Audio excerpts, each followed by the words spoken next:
Boa noite a todos e todas. Em nome da Coordenadoria de Cultura, do Departamento de Letras e do Projeto de Extensão Os Processos Comunicacionais em Rede, o Rádio na Formação e Democratização da Informação nos 4 campi da UFSCar, queria dar as boas-vindas para a nossa 5ª edição do Fórum de Debates dessa série O que está acontecendo no Brasil. E queria agradecer, em primeiro lugar, o apoio da professora Débora Borini, coordenadora dessa atividade de extensão e docente do Departamento de Artes e Comunicação, que, nessa parceria conosco, possibilitou essa sessão de hoje. Em segundo lugar, queria agradecer muito a generosidade do nosso querido Luiz Carlos Azenha, que teve esse pequeno atraso, porque estava fazendo uma reportagem, estava gravando uma cirurgia de câncer no AC Camargo hoje à tarde, e teve que abreviar aí o seu trabalho para poder estar conosco nessa noite. Certamente, a presença e a contribuição deles são muito importantes nesse momento sombrio nosso da história do Brasil, e vamos ter a possibilidade aqui de debater um pouco com ele essa noite. Luiz Carlos Azenha, paulista de Bauru, é jornalista formado pela Escola de Artes e Comunicação da USP, já trabalhou na TV Bauru, Rede Manchete, SBT, Globo, Cultura, e desde 2008, acho, trabalha na Rede Record.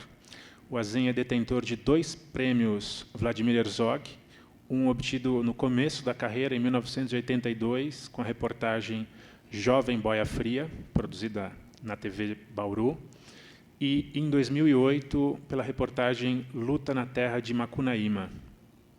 Ele tem alguns marcos importantes na carreira, como ter entrevistado de improviso na Praça Vermelha, em 1988, Mikhail Gorbachev, ter coberto, em 1989, a queda do Muro de Berlim. O Azenha também já cobriu viagens de vários presidentes brasileiros, desde o Sarney. Pessoalmente, eu aprecio o fato dele ter sido correspondente internacional de Fórmula Indy no final dos anos 80 e 90. Trabalhou na Rede Globo até o ano de 2007, quando ele se transfere para a Rede Record. Tem um pequeno intervalo aí. E o Azenha é uma dessas figuras que viveram o auge da grande mídia hegemônica, até chegar nesse momento de demissão de vários jornalistas e do surgimento de veículos e mídias alternativos, dentre os quais cabe citar aquele blog do qual ele é cofundador, que é o viumundo.com.br, referência de mídia alternativa, referência para todos nós. E ao lado de jornalistas como Paulo Henrique Amorim, Luiz Nassif, o Azenha também sofre processos judiciais do Ali Kamel, diretor de jornalismo da Rede Globo de televisão, que já chegaram a fazê-lo desistir do blog em 2013, decisão essa que foi revertida em parte pela solidariedade dos seus leitores, dentre os quais eu faço questão aqui de me incluir. Para falar, então, sobre ativismo, jornalismo, mídias hegemônicas e, principalmente, para finalmente nos responder a pergunta de $1 milhão, o que está acontecendo no Brasil, com vocês, Luiz Carlos Azenha.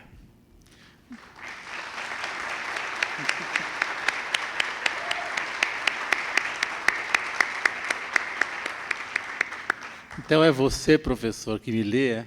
Eu estava atrás de quem... Boa noite, gente. A pergunta é imprópria, porque o que está acontecendo no Brasil? Na verdade, o que está acontecendo no Brasil, o que está acontecendo no mundo. Porque no mundo globalizado, você não pode mais tentar imaginar o que está acontecendo no Brasil dissociado do que acontece fora do Brasil. Eu vou dar a vocês, vou falar um pouquinho, e eu quero ouvir de vocês o que, na verdade, que vocês gostaria que vocês conduzissem o debate a partir do momento em que depois que eu fizer essa pequena explanação inicial do que eu imagino que esteja acontecendo no Brasil e no mundo. Como eu disse, é impossível dissociar isso hoje. Em 2006, eu era repórter da Globo aqui em São Paulo. que foi minha primeira cobertura como jornalista, como de campanha mesmo. Eu acompanhava o Geraldo Alckmin, inclusive no avião dele. A Globo me colocou, obviamente, com um tucano. E aí eu fazia a cobertura dessa parte, né, da campanha eleitoral. E aí colegas meus da Globo aqui de São Paulo, eles começaram a ficar muito incomodados, porque eles notavam que havia, né, a gente conversava sobre isso na redação, que havia uma tendência a usar todos os recursos da emissora para investigar o governo Lula, que vinha do mensalão, e nenhum recurso para investigar os adversários do Lula. Então, era uma coisa que se debatia bastante entre os colegas da redação, né, que a Globo estava, de certa forma, desde o começo da campanha, tentando eleger o Alckmin. E aí, isso foi crescendo na redação, de certa forma, que acho que 2 ou 3 meses antes, esses colegas foram ao diretor regional da Globo aqui de São Paulo e fizeram uma reclamação formal. Disseram a ele, a gente acha que vocês repercutem todos os fins de semana as capas da revista Veja de uma forma acrítica, né? Vocês simplesmente reproduzem o que a Veja, geralmente a Veja trazia matérias de denúncia contra o PT e o Lula, e vocês reproduzem essas reportagens sem checar o conteúdo delas, como se o conteúdo fosse verdadeiro, mas vocês não fazem isso em relação a nenhuma capa que, porventura, possa ser comprometedora para os tucanos. E, diante dessa reclamação, eu fui escalado para fazer uma reportagem sobre o escândalo das ambulâncias. O Zé Serra era o candidato do PSDB ao governo do Estado de São Paulo. E aí eu fui fazer essa reportagem, né, me foi dito, você faz essa reportagem, que é uma forma, como aconteceu domingo agora, que a Globo concedeu meia hora para o Zé de Abreu falar no Faustão, foi uma forma meio de, vamos deixar ele fazer essa matéria. E aí eu fui fazer a matéria e comecei a estranhar, professor, primeiro porque eles não me deixaram viajar para Piracicaba.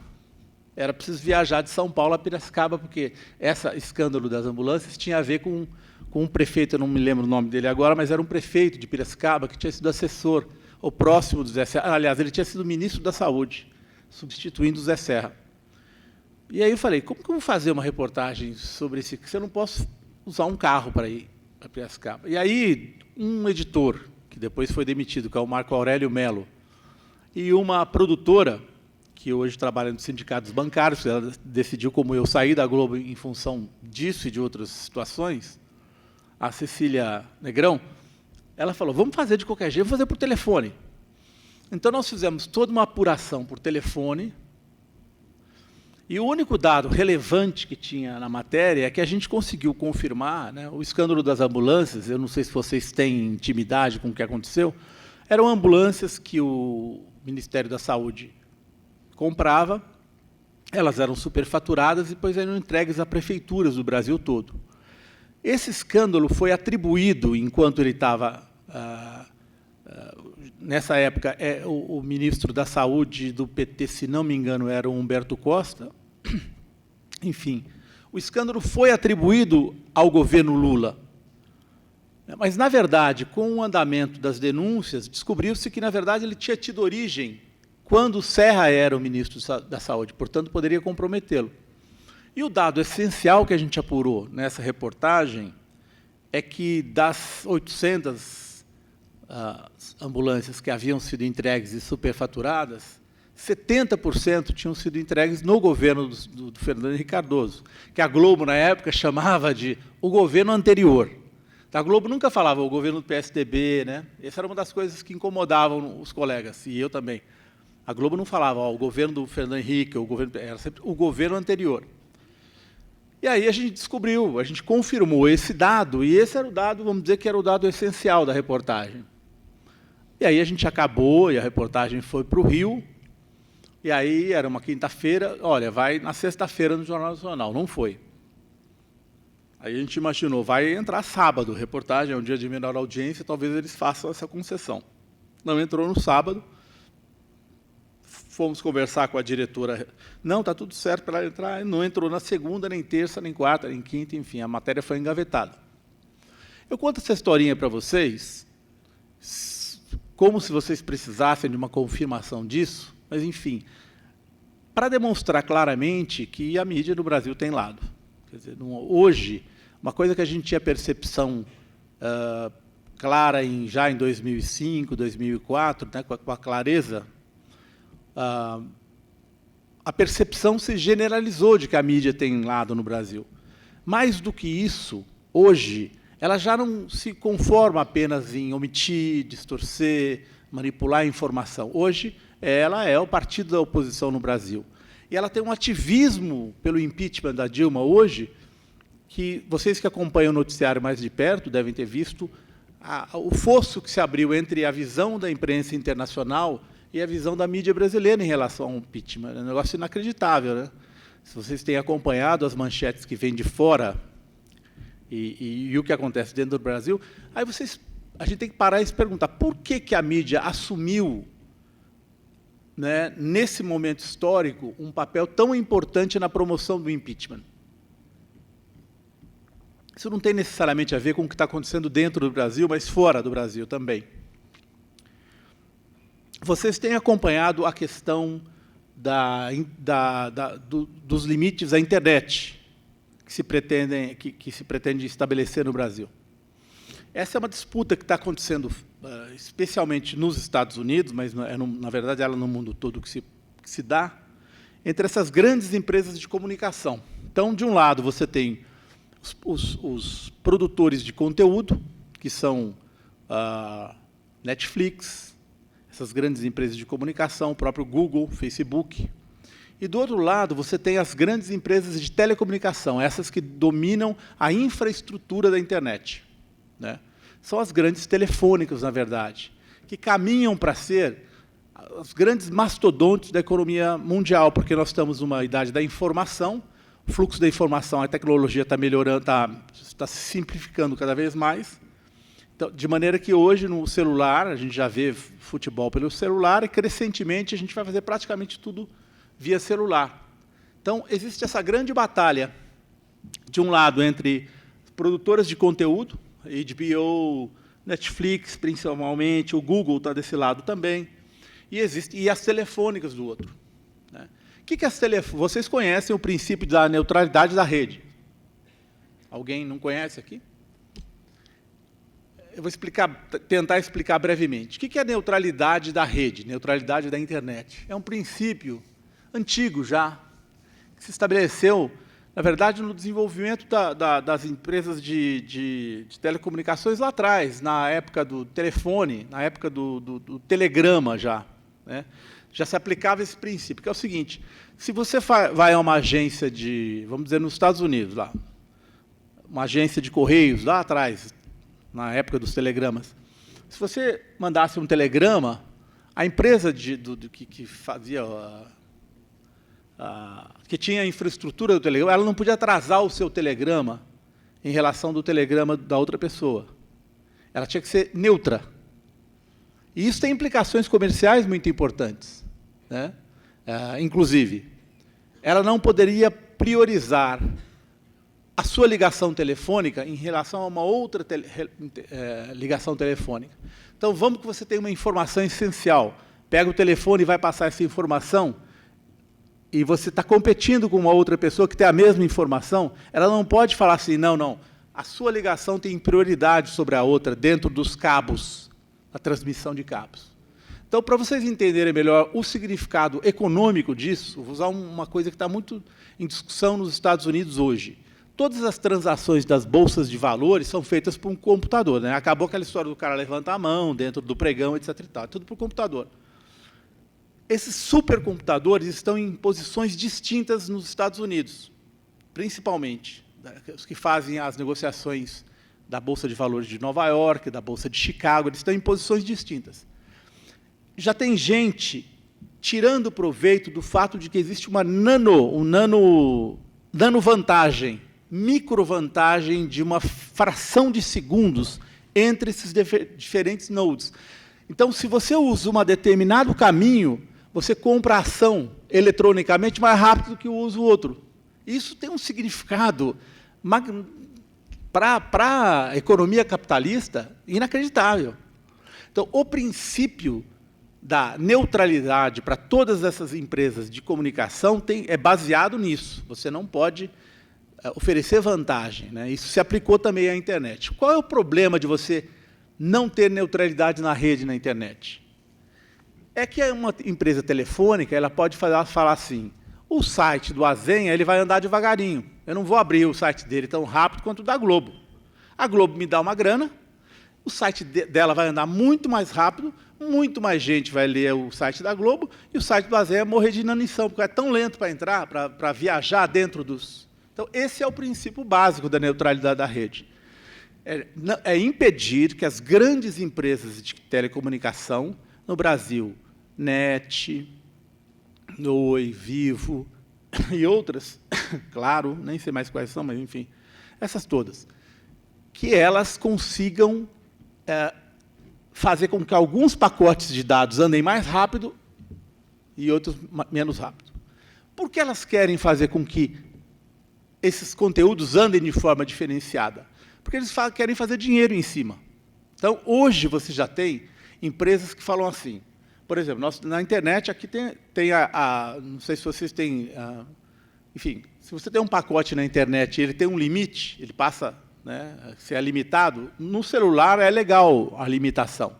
O que está se tentando fazer no Brasil é fazer uma coisa que já existe, inclusive, nos Estados Unidos, que é fazer limitação na banda larga residencial, para os pacotes. Você chegou a um determinado volume de uso de dados, a partir dali o seu dado anda mais... Você recebe os dados de uma forma menos rápida. O que eles querem fazer, na verdade, as empresas de telecomunicação? Elas querem criar pedágios, né? Como elas são detentoras da infraestrutura, elas querem pedagiar tudo. Elas vão ganhar muito mais dinheiro se elas chegarem para vocês, para as empresas, e disserem assim, o Facebook, você que é produtor de conteúdo, me dá uma grana aí, tá? E aí eu vou fazer todos os dados do Facebook viajarem rápido na internet. Ou, se não, YouTube, a mesma coisa. O seu vídeo vai andar rápido. E aí eu vou fazer o seu vídeo andar rápido e vou fazer o vídeo do outro ali andar devagar. Então, é isso que a neutralidade tenta combater.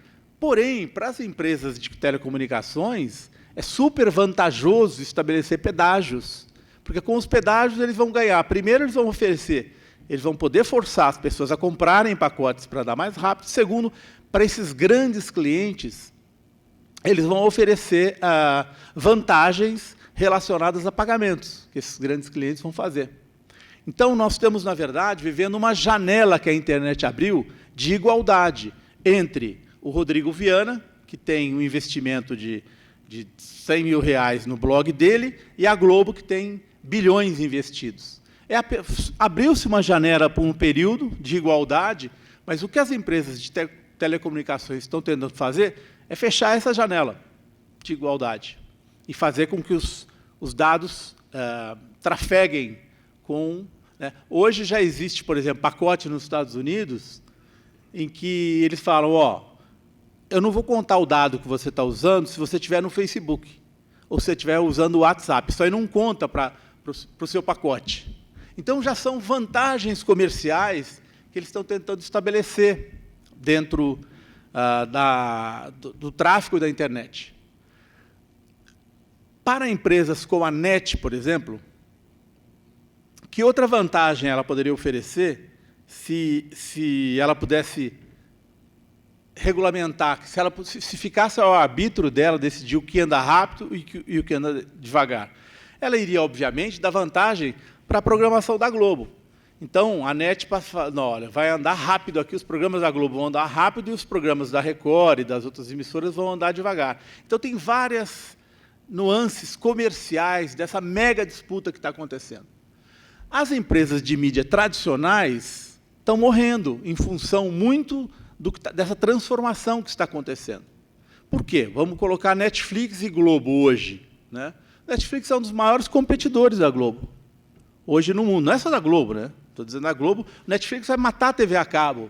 TV a cabo é uma coisa que está caminhando para ser uma coisa do passado. Por quê? Porque a pessoa, entre ela ter um pacote de TV a cabo e ter o Netflix, ele vê o Netflix na rede, em vez de ter um pacote de TV a cabo de R$400 por mês, 300, 200 e tanto. Por R$15 e mais um pacote de internet, ele vê. Então, toda a mídia tradicional brasileira, essa que está militando loucamente pelo impeachment, ela está à beira de ser extinta. Então, eles lutam intensamente, e é essa a explicação para, inclusive, a militância enlouquecida que eles estão fazendo.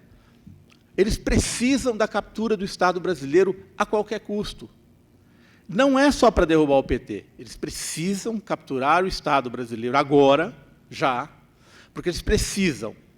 Vamos colocar por partes. Número 1, Veja que está falida, Abril falida, Estadão falido. Vocês podem desconsiderar que eles não existem mais. Vão se arrastar por um tempo. Precisam de uma injeção de dinheiro público, mas forte injeção de dinheiro público, com vantagens, por exemplo, na impressão de formulários, na impressão as gráficas, né, da Abril, da Folha. Precisam de um fortalecimento, de uma aceleração do investimento do Estado para que eles se mantenham vivos. O que a Globo precisa? A Globo precisa de regulamentação do Google. A Globo precisa criar impostos em cascata para que o Google tenha dificuldades de capturar a publicidade que hoje está indo para a Globo. Hoje o Google já é o maior competidor da Globo por verbas publicitárias, porque uma empresa grande que faz um anúncio gigante, que é milionário, R$300 mil por 30 segundos, na Globo, ele, com uma fração disso, se ele coloca o anúncio do Google, ele consegue o mesmo retorno hoje. Então, a Globo, o que ela quer? Ela quer, especialmente para ela, tem isso, conseguir limitações aos seus grandes competidores comerciais, né? Então, isso passa por quê? Cobrar taxas mais altas de impostos da Netflix, que é hoje a grande competidora das emissoras a cabo da Globo. Google e Netflix são as coisas que estão hoje no radar da Globo, e vocês vão esperar. Se o Temer, de fato, assumir, e aí, na sequência, quem quer que veja, a pressão da Globo em cima dessas, e isso não é noticiado, é muito difícil que vocês saibam disso, porque não interessa a própria Globo, né? E a Globo, ela não faz as coisas, ela vai no bastidor, e ela faz pequenas mudanças na legislação, que não passam necessariamente pelo Congresso, muitas coisas são administrativas, que ela faz, e é óbvio que ela precisa de um governo muito mais flexível às suas demandas, né? Não é uma questão apenas ideológica, óbvio que há uma questão ideológica, né, de fazer privatização, porque o que acontece? Retomar as privatizações para essas empresas, elas salvaram, de certa forma, na época das privatizações do Fernando Henrique, porque elas entraram de forma associada a esses grandes grupos que participaram das privatizações do Fernando Henrique. O UOL, por exemplo, entrou na privatização da telefonia, ele era parceiro de uma empresa, recebeu capital de uma empresa portuguesa que entrou na telefonia. Então, são os outros braços dessas empresas de comunicação, né, em outros setores, que precisam de um Estado que atue em favor delas e um Estado que crie oportunidades de negócios para os seus grupos sobreviverem. Então, essa é a explicação que eu daria para o ativismo da mídia brasileira pelo impeachment hoje. É isso, é um quadro para eles, devastador, de desafios, tremendos desafios tecnológicos. Essas empresas não têm capital, vocês sabem, o Brasil não gera capital, né? Por isso que uma crítica que se faz recorrente à Operação Lava Jato é essa. Por mais que todos queiramos combater a corrupção,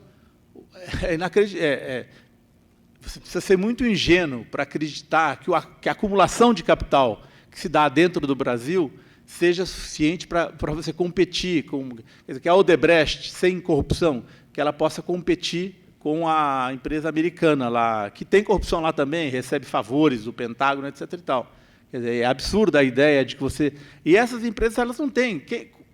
Por mais bilionária que seja a Globo e monopolista, ela não faz uma acumulação de capital que permita a ela, por exemplo, competir com o Netflix. Porque o Netflix é uma empresa é uma empresa internacional, coloca os seus programas no mundo inteiro de uma vez só. Quer dizer, a taxa de investimento por telespectador do Netflix é muito inferior à da Globo, né?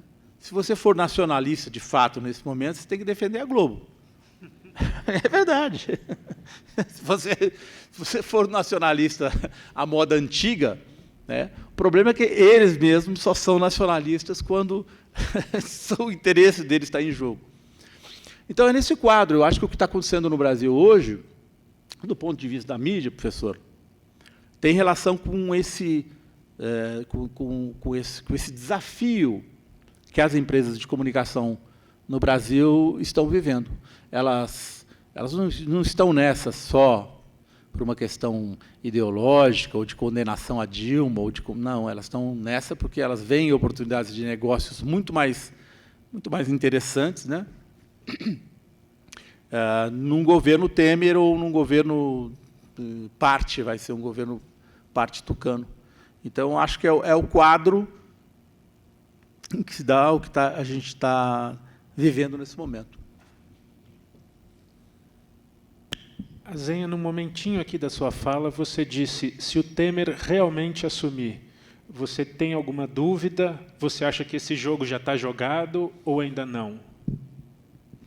Eu acho que ele já está jogado. Eu acho que assim, no Senado o Temer vai assumir pelo menos por 6 meses, né? Porque no Senado não tem nenhuma dúvida, já tem os votos para...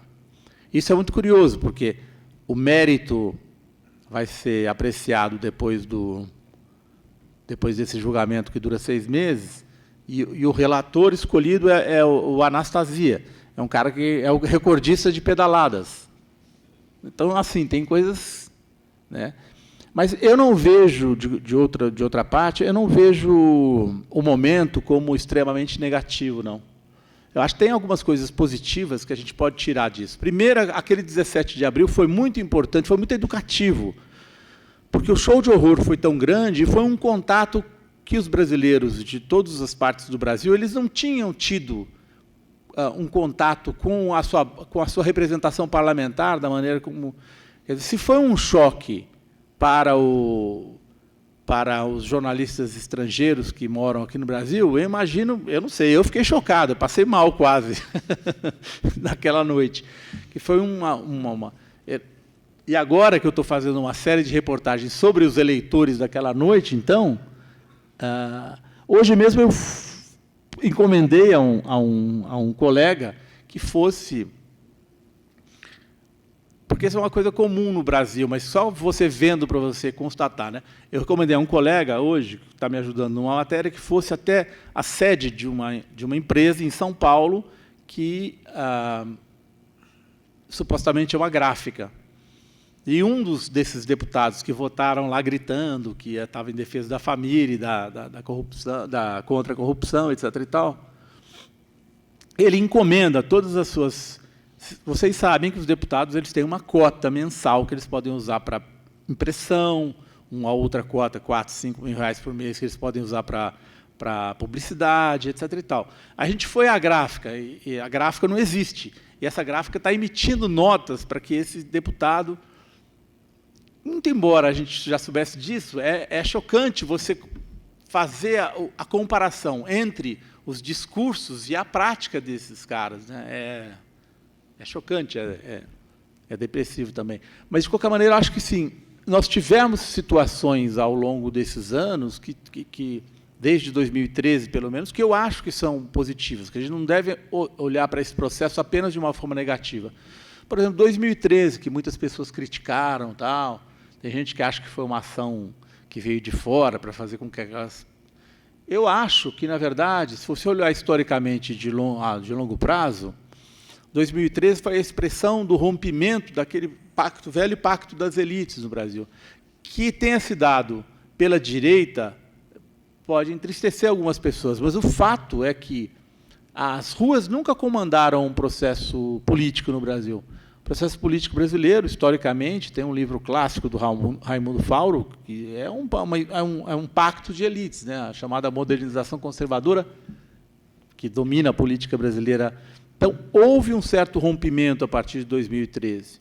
por mais que a gente não goste do MBL, e que eles talvez tenham até sido financiados de fora e outros grupos de direita, há um aspecto positivo na presença dessas pessoas fazendo política, por pior que as propostas deles sejam. Porque há muita gente hoje militando, né? Eu acompanho isso muito de perto e a reação também ao impeachment trouxe muita gente para a rua. A militância ela está fortalecida dos dois lados. Eu acho que isso é um bom sinal para o futuro da democracia brasileira. Acho que isso é um dado positivo. Não vejo isso como extremamente negativo, não.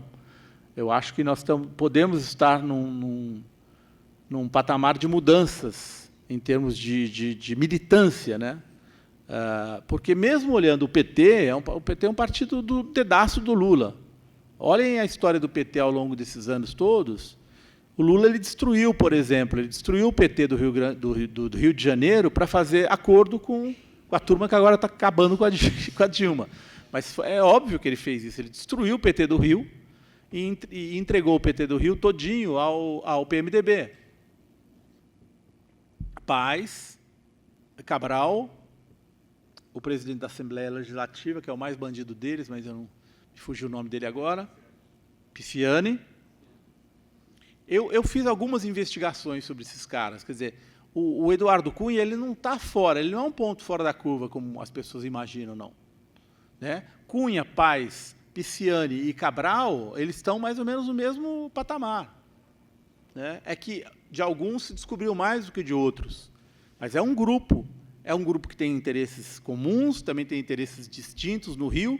Mas por que eles se fortaleceram? Porque o Lula matou o PT do Rio e, para fortalecer a coalizão em torno desse grupo, jogou todas as verbas públicas em cima do Rio, para a Copa, para a Olimpíada, e mais os royalties do pré-sal. É óbvio que não foi o Lula que jogou, mas, enfim, a consequência dessa política é que esses caras nunca tiveram tanto acesso à obra quanto tiveram no passado.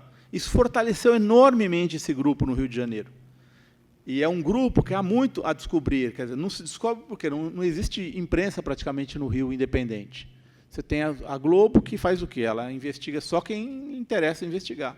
E como a Globo tem a perspectiva de eleger o Paes para presidente em 2018, esse é o candidato dela, eles não vão fazer com o Paes o que fazem, por exemplo, com o Cunha. Né? Com o Cunha eles têm uma divergência de fundo religioso, inclusive, que o Cunha é evangélico. Então, mas eles se equivalem. Se vocês pegam os papéis da Odebrecht, esses da contabilidade paralela, que não saíram no Jornal Nacional, vocês fazem uma análise detida de todos esses papéis, vocês vão ver lá, né, que a Odebrecht chamava de parceiros históricos. Você enxerga lá claramente por que esses caras tiveram tanto poder.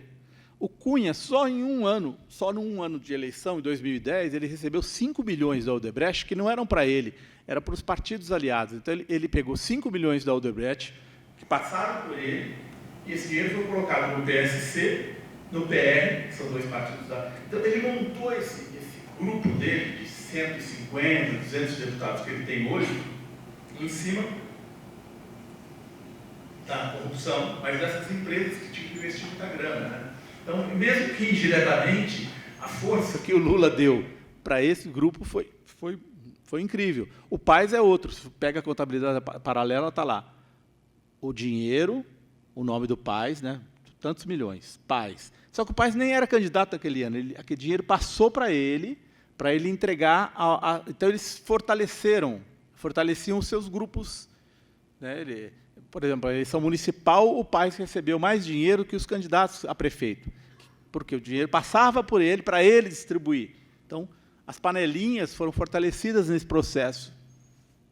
E um processo que se deu dentro do fortalecimento do PMDB do Rio de Janeiro, que é esse que, de repente, o Lula surtou no telefone com o Cabral, dizendo a traição, etc. E tal. Mas esses caras não estão interessados, eles estão interessados no futuro político deles. Né? Traição faz parte da política.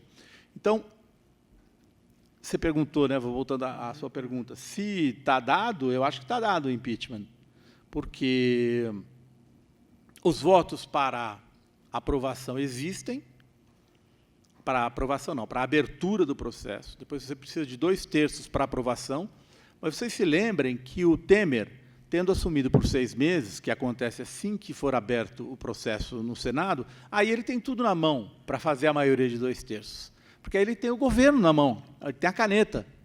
Então, qual será a resistência desses senadores que ainda não anunciaram que vão votar pelo impeachment, diante de um governo Temer, com toda a mídia ao lado dele? Então, acho que é muito difícil a Dilma escapar formalmente, né, do processo de impeachment. Acho que uma possibilidade que eu acho que é interessante é a batalha pelas diretas já de novo, né? A gente voltar às diretas já, porque é uma que, aliás, o Temer chamou de golpe hoje. Não sei se vocês viram. Ele disse: eleição antecipada é golpe. Entendeu? Então a gente está vivendo um momento surreal, em que um cara diz que eleição é golpe. Então acho que direta já tem uma possibilidade muito grande, porque o movimento popular, o movimento das ruas, está em ascendência. Está em ascensão ainda. A gente tem visto muito movimento espontâneo, chama muita atenção a semana passada uma reunião de 4, 5 mil garotinhos, gente jovem, molecadinha na Paulista, tudo marcado por rede social, espontâneo. Hoje tem uma coisa grande das mulheres em São Paulo.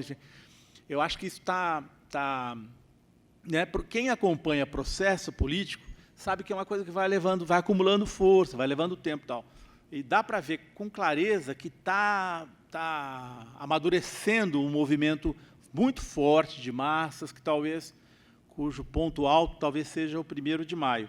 Então, acho que assim, a coisa da rua, professor, eu acredito que pode ter um impacto nesse processo, especialmente se houver uma aglutinação em torno da ideia de fazer uma eleição geral, que seja dos deputados, dos senadores, né?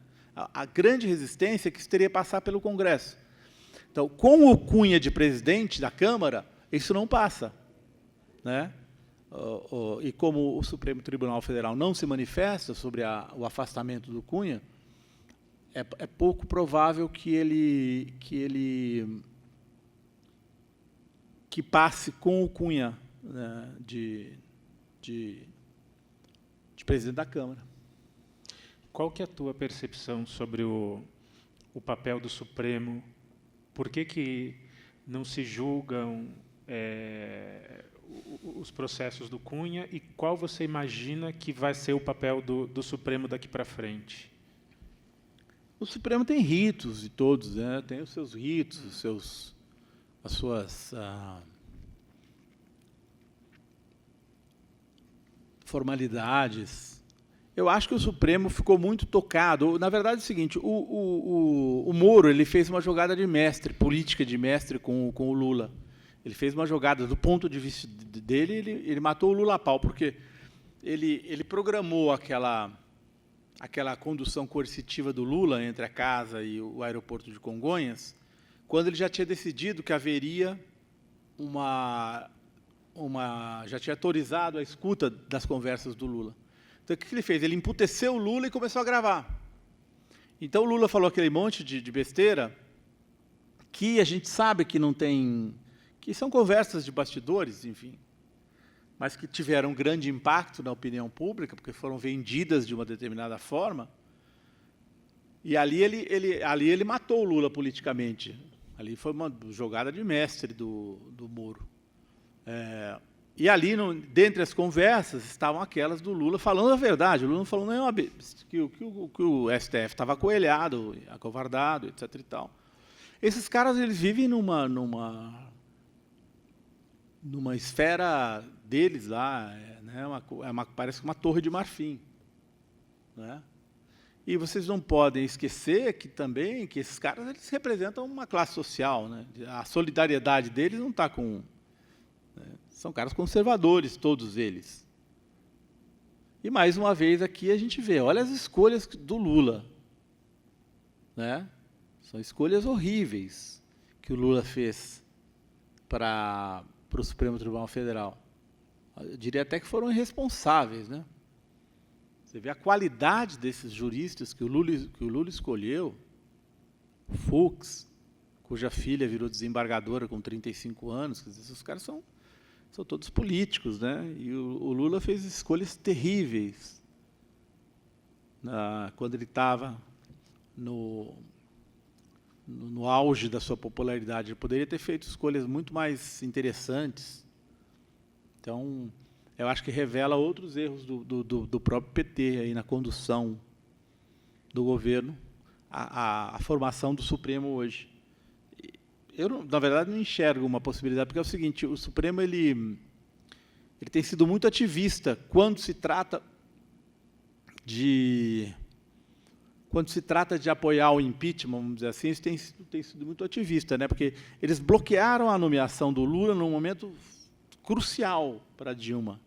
Era um momento de retomada da Dilma, em que o Lula poderia ter prestado. Ele acabou fazendo a mesma coisa no bastidor, mas teria dado ao governo um impulso naquele momento de disputar os votos da Câmara, e aí, por um voto monocrático do Gilmar Mendes, numa ação movida pelo PPS e pelo PSDB, uma ação que foi assinada por uma advogada que é funcionária da empresa do Gilmar Mendes, que ele tem uma empresa em Brasília de educação, uma advogada que é professora, enfim, coisas que não passariam em qualquer lugar civilizado. Eles bloquearam, ele bloqueou e o Supremo sentou em cima da indicação do Lula. Agora não faz mais sentido, de qualquer forma. Mas essa mesma rapidez não se aplica, por exemplo, ao Eduardo Cunha. Eu não vejo como reverter isso, até porque a argumentação política né, eu não vejo como, passando pela Câmara com essa maioria que passou, e passando pelo Senado, o Supremo vai dizer, olha, nada disso valeu. Duvido muitíssimo. Então, acho que esse é um processo sem volta. Azenha, você atua, né? Tem atuado por mais de 30 anos naquilo que você já se referiu como consórcio midiático formador de consensos. E de 12, 13 anos para cá, nesse novo contexto da mídia digital, da internet, você fundou o seu blog Via o Mundo. O que eu queria te perguntar é um pouco como é sua atuação, ou como tem sido sua atuação como jornalista nessa mídia hegemônica, por um lado, em que você tem acesso à informação, à articulação, mas nem sempre e não necessariamente tem espaço para veicular a tua reflexão, o teu conteúdo, ou o resultado da tua investigação. E, por outro lado, no blog, que você vai dizer melhor agora, que talvez tenha um alcance mais limitado, mas que pode ser uma posição, uma opinião divergente. Como é que tem sido? E, nesse momento, você atua no Via o Mundo e atua na Rede Record. Queria que você contasse um pouco como é estar com um pé em cada canoa. Como é que você se equilibra? Eu optei por não cobrir política, né? Eu deixei de fazer, depois que eu saí da Globo em 2006, pedi para sair, eu fui para Washington, fiquei um ano, voltei para a Record, e estou na Record fazendo, mas eu não me envolvo em, por exemplo, cobertura de campanha. Eu pedi e eles me atenderam, eu faço coisas na Record muito voltadas para um interesse específico meu, de alguma coisa de investigação, séries, eu não trabalho. O que mudou muito em redação, posso dizer a vocês, em relação ao que existia no passado, e eu comecei há muito tempo em Bauru, um jornal local, depois, mesmo na redação da Globo, quando eu comecei a carreira na Globo em 80, em Bauru, uma coisa é muito notável. Os jornalistas eles eram de classe média baixa no tempo que eu comecei. E houve uma transição muito grande. Os jornalistas eles são de classe média hoje. Então, o que existia de potencialmente rebelde nas redações morreu completamente. Hoje, por exemplo, na redação que eu trabalho e que tenho amigos em outras, já não é majoritária a ideia de que isso seja um golpe, por exemplo. Entendeu? Então, hoje a gente já é minoritário, mesmo na redação, na conversa, é óbvio que a gente conversa com todo mundo. Então, isso mudou muito. As redações eram mesmo mais de esquerda nos anos 70, porque era ditadura, é óbvio. Então, eu acho que é uma coisa de classe também. Os jornalistas hoje representam uma classe distinta daqueles que representavam no passado. Eu acho que que o que está acontecendo também, eu não gosto de olhar só pelo lado negativo. Eu acho que houve uma ascensão social no Brasil grande, houve o acesso à universidade muito grande ao dos últimos anos. Quer dizer, houve várias coisas positivas que fizeram com que esse contraste entre essa sociedade vibrante e uma mídia muito fossilizada, esse contraste ficasse cada vez maior. Eu estava lendo hoje um artigo do David Miranda, que ele publicou no Guardian, e ele menciona uma pesquisa que eu nem sabia que existia, da Folha. A Folha fez uma pesquisa com 5.000 blogueiros e jornalistas de vários meios, inclusive da Record, da UR7, do G1, da Globo. Eu não sei se são 5.000, tem que olhar aqui, mas é um número imenso. E aí só tem 6 negros. Então ele estava falando, ele menciona isso.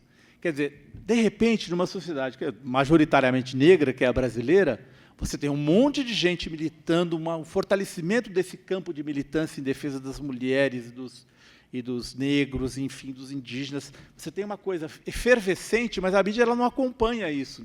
Então fica muito mais claro como ela é uma coisa antiquada, como ela foi ultrapassada. Ela está aí ainda, mas ela foi ultrapassada pela realidade. Então, isso significa o quê? Que ela vai ruir, porque ela está tão desconexa da sociedade brasileira. Como é que pode uma sociedade que é majoritariamente negra ter 6 blogueiros negros em 5.000? Eles fizeram uma pesquisa, não sei se são 5.000, enfim. Eu acho que são, porque eles fizeram jornalistas e blogueiros. Então, há uma... Entende? Uhum. Existe aí uma... Não dá para você casar uma coisa com a outra. Né? É uma falta de representatividade imensa. A mesma coisa se deu com as mulheres. Né? Vocês viram a capa inacreditável que a Isto É fez com uma foto fake. E vocês viram a reação que essa recente reportagem da Veja com a mulher do Temer causou. Vocês estão a par, né? Tá recatada, bela e do lar. Então, há uma... É por isso que a estrutura midiática brasileira está completamente ultrapassada. Por quê? Em geral, a mídia ela representa a sociedade. Só que aqui no Brasil, como ela pertence só a 6 famílias, e vocês todos hoje querem falar e querem fazer, etc. e tal, vocês e mais milhões, a mídia está completamente perdida. Né? Então, aquela estrutura arcaica, que nem o Muro de Berlim. Que, olha, fica aí, tá? Você falou. Era aquela coisa arcaica, separando gente que falava o mesmo idioma, tal, e você olhar e falar, isso vai cair mais cedo ou mais tarde. Então, hoje, quando eu olho para a mídia brasileira, é o Muro de Berlim, só que vai desabar inteirinho. Inclusive, eu tenho que me cuidar, porque quando a Record desabar, não seja em cima de mim. Mas o meu blog, por outro lado, ele pode desabar também, né? Porque a gente está passando por dificuldades muito grandes, especialmente na área das ações. Né? A gente não tem financiamento, porque o dinheiro tudo é concentrado em algumas poucas empresas, e a gente não tem, e as ações judiciais custam muito caro, e a gente não sabe quanto tempo vai durar a neutralidade na rede. Então, eu acho que é uma janela que existiu durante esse tempo aí nos últimos 15, 20 anos. Eu não sei se ela vai continuar aberta, eu tenho fé que vá, em cima do fato de que as pessoas não vão se calar. Né? Hoje, qualquer coisa que mexa com a internet. Mas o blog é isso, o blog ele exige muito, é uma grande satisfação, porque você vê que existe uma demanda reprimida por direitos no Brasil, e é uma satisfação imensa representar direitos que não são, né, vozes que não são ouvidas, que eu acho que é a nossa tarefa, independentemente de serem de direita ou esquerda, são vozes que não têm como se expressar, e você abrir um veículo para que essas vozes se expressem é super satisfatório pessoalmente, mas eu também não sei até que ponto, numa sociedade como a brasileira, a gente vai conseguir se defender. né? Quem que acessa e quem que processa o Viu Mundo? A gente tem um número pequeno de processos, na verdade. Não são todos, porque a gente... O Paulo Henrique, ele é mal compreendido, inclusive, porque se você olhar a história do humor carioca, né, se você for começar lá atrás, no Carlos Zéfiro, existe uma tradição da galhofa no jornalismo carioca que é intensa, é profunda. Como as pessoas não conhecem, muitas vezes, essa história, o Paulo Henrique é galhofeiro, mas ele é de uma tradição jornalística do Rio que é muito antiga, que passa pelo Stanislau Ponte Preta, pelo Pasquim, etc. e tal. Essas coisas que ele faz, as brincadeiras, vestir de preto, a pessoa olha, porra, Paulo Henrique, está de preto aí, que palhaçada é essa? É uma tradição do jornalismo que vem lá de trás. Isso é muito mais sujeito, especialmente na incompreensão, a tomar processo. Então, ele tem centenas de processos em função disso, né? Que ele fica zoando as pessoas. Meu blog não faz a mesma coisa, mas assim, existem alguns processos. Acho que esse processo da Globo foi importante, foi bem injusta a decisão da juíza em primeira instância, porque ela aceitou o argumento do Alicâmio de que ele, na verdade, não tinha poder nenhum da Globo, porque esse é o argumento central dele na ação. Ele disse assim, o Azenha me atribui poderes que eu não tenho. Tadinho, eu fiquei com dó dele, sinceramente, quase que eu ligo para ele e falo, porra, Alicâmio, tadinho de você, caralho, fiquei te zoando, te azucrinando. Ele alega isso, que ele não tinha poder dentro da Globo e, portanto, que a minha perseguição, que é como ele chama ele, perseguição de 27 posts em 3.000 da história do blog, quer dizer, é absurdo. Qual é o poder de um blog de perseguir, né? Quando a Globo o Globo, depois que eu saí de lá, já me botou na primeira página, uma acusação totalmente estúpida, que não tinha nada a ver, assassinato de caráter na primeira página do jornal O Globo, eu nem aí para eles.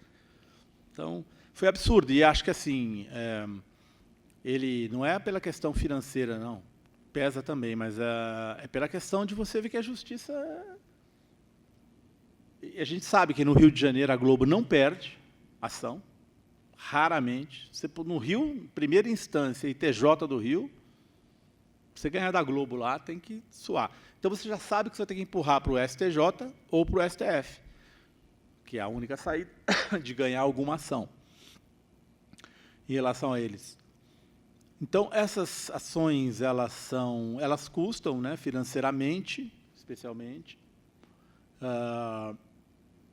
mas assim, é custoso também você perder uma coisa que você tem certeza de que você tem razão. Né, como nessa argumentação do Alicâmio, que a juíza entendeu que sim. Logo, alguns meses depois, ele saiu do posto que ele estava e foi para o posto número 1. Se ele era um 2, ele foi para o 1. Quer dizer, eu acho que eu estava com a razão. Né? E quem trabalha na Globo ou já trabalhou sabe que ele é para o cargo, é o cara que mais exerceu o poder dentro desse cargo na história da Globo. Então, não tenho dúvida disso. Vamos abrir para vocês, então? Quem quiser fazer pergunta, se dirige aqui ao microfone e se identifica. Quem vai ser o primeiro? Sabrina. Oi, boa noite. Oi. Parabéns pela sua exposição, muito bom te ouvir. Está funcionando? Sim, Tá. sim. Eu queria que você comentasse um pouquinho, enfim, eu li um comunicólogo, um estudioso da comunicação que chama McLuhan, e ele falava muito do papel das mídias, não como meios, mas como dispositivos políticos em si, né? E aí ele fazia um pouco essa analogia entre os grandes dispositivos, inclusive tentando mostrar que regimes como nazismo, fascismo, etc., só foram possíveis em determinada época porque era, por exemplo, o rádio que era o veículo de comunicação majoritário, onde acontecia aquilo que ele chamou do tantã da tribo, né? Era todo mundo no mesmo batidão, em que você não tinha um espaço de diálogo, né? Era uma voz que soava e as pessoas, enfim, entravam naquele regime de comunicação, querendo ou não, sem a possibilidade, na verdade, de poder estabelecer algum diálogo. Com a televisão isso muda, mas com as mídias alternativas e com a rede, né, e aí estou falando especificamente da internet, isso muda absolutamente. E a gente tem hoje um regime, uma ecologia comunicacional absolutamente nova, que tende a ir derrubando aí isso que a gente tem visto como as grandes representações partidárias e políticas. Só que a maior parte das discussões que eu escuto sobre o papel das mídias alternativas tendem quase automaticamente colocar as mídias alternativas como o lugar da esquerda. E eu vejo uma grande disputa dessas mídias alternativas com grandes avanços também da direita. Assim, eu acho que as escutas telefônicas, por exemplo, mostram que a direita estava muito mais organizada nos avanços da tecnologia do que o próprio, do que o PT, o governo, como um todo, enfim. Então, eu queria que você falasse um pouquinho de como é, então, o papel das mídias alternativas nessa disputa entre direita e esquerda. Você acha que a direita e a esquerda elas sobrevivem nessa ideia pura de uma direita e esquerda nas mídias sociais? Assim, e mais do que isso, aonde entram os desconectados, que seriam, aí, nas palavras do Levi, os grandes excluídos da era da tecnologia da comunicação. Uhum. Enfim, estou falando isso porque eu acho que, quando a gente vê, por exemplo, a Globo perdendo muito espaço para as mídias, eu vejo também a Globo e G1 e etc. sendo largamente difundidos nas redes sociais, por exemplo, como o Facebook, etc. Então, como criar essa disputa de uma maneira mais democrática? Enfim. Obrigada. Obrigado pela pergunta. Eu acho que não é que a esquerda escolheu as mídias sociais, as redes sociais, sobrou para a esquerda isso. Sobrou, as redes sociais sobraram, e aí, mais uma vez, é importante fazer uma crítica ao governo do PT e ao Lula especificamente, que poderia ter feito isso quando tinha popularidade e poder para fazê-lo, e ele não quis mexer. Ele não quis mexer com a mídia no Brasil. Eles acreditavam que, com a publicidade oficial, conseguiriam, de alguma forma, ter controle da mídia.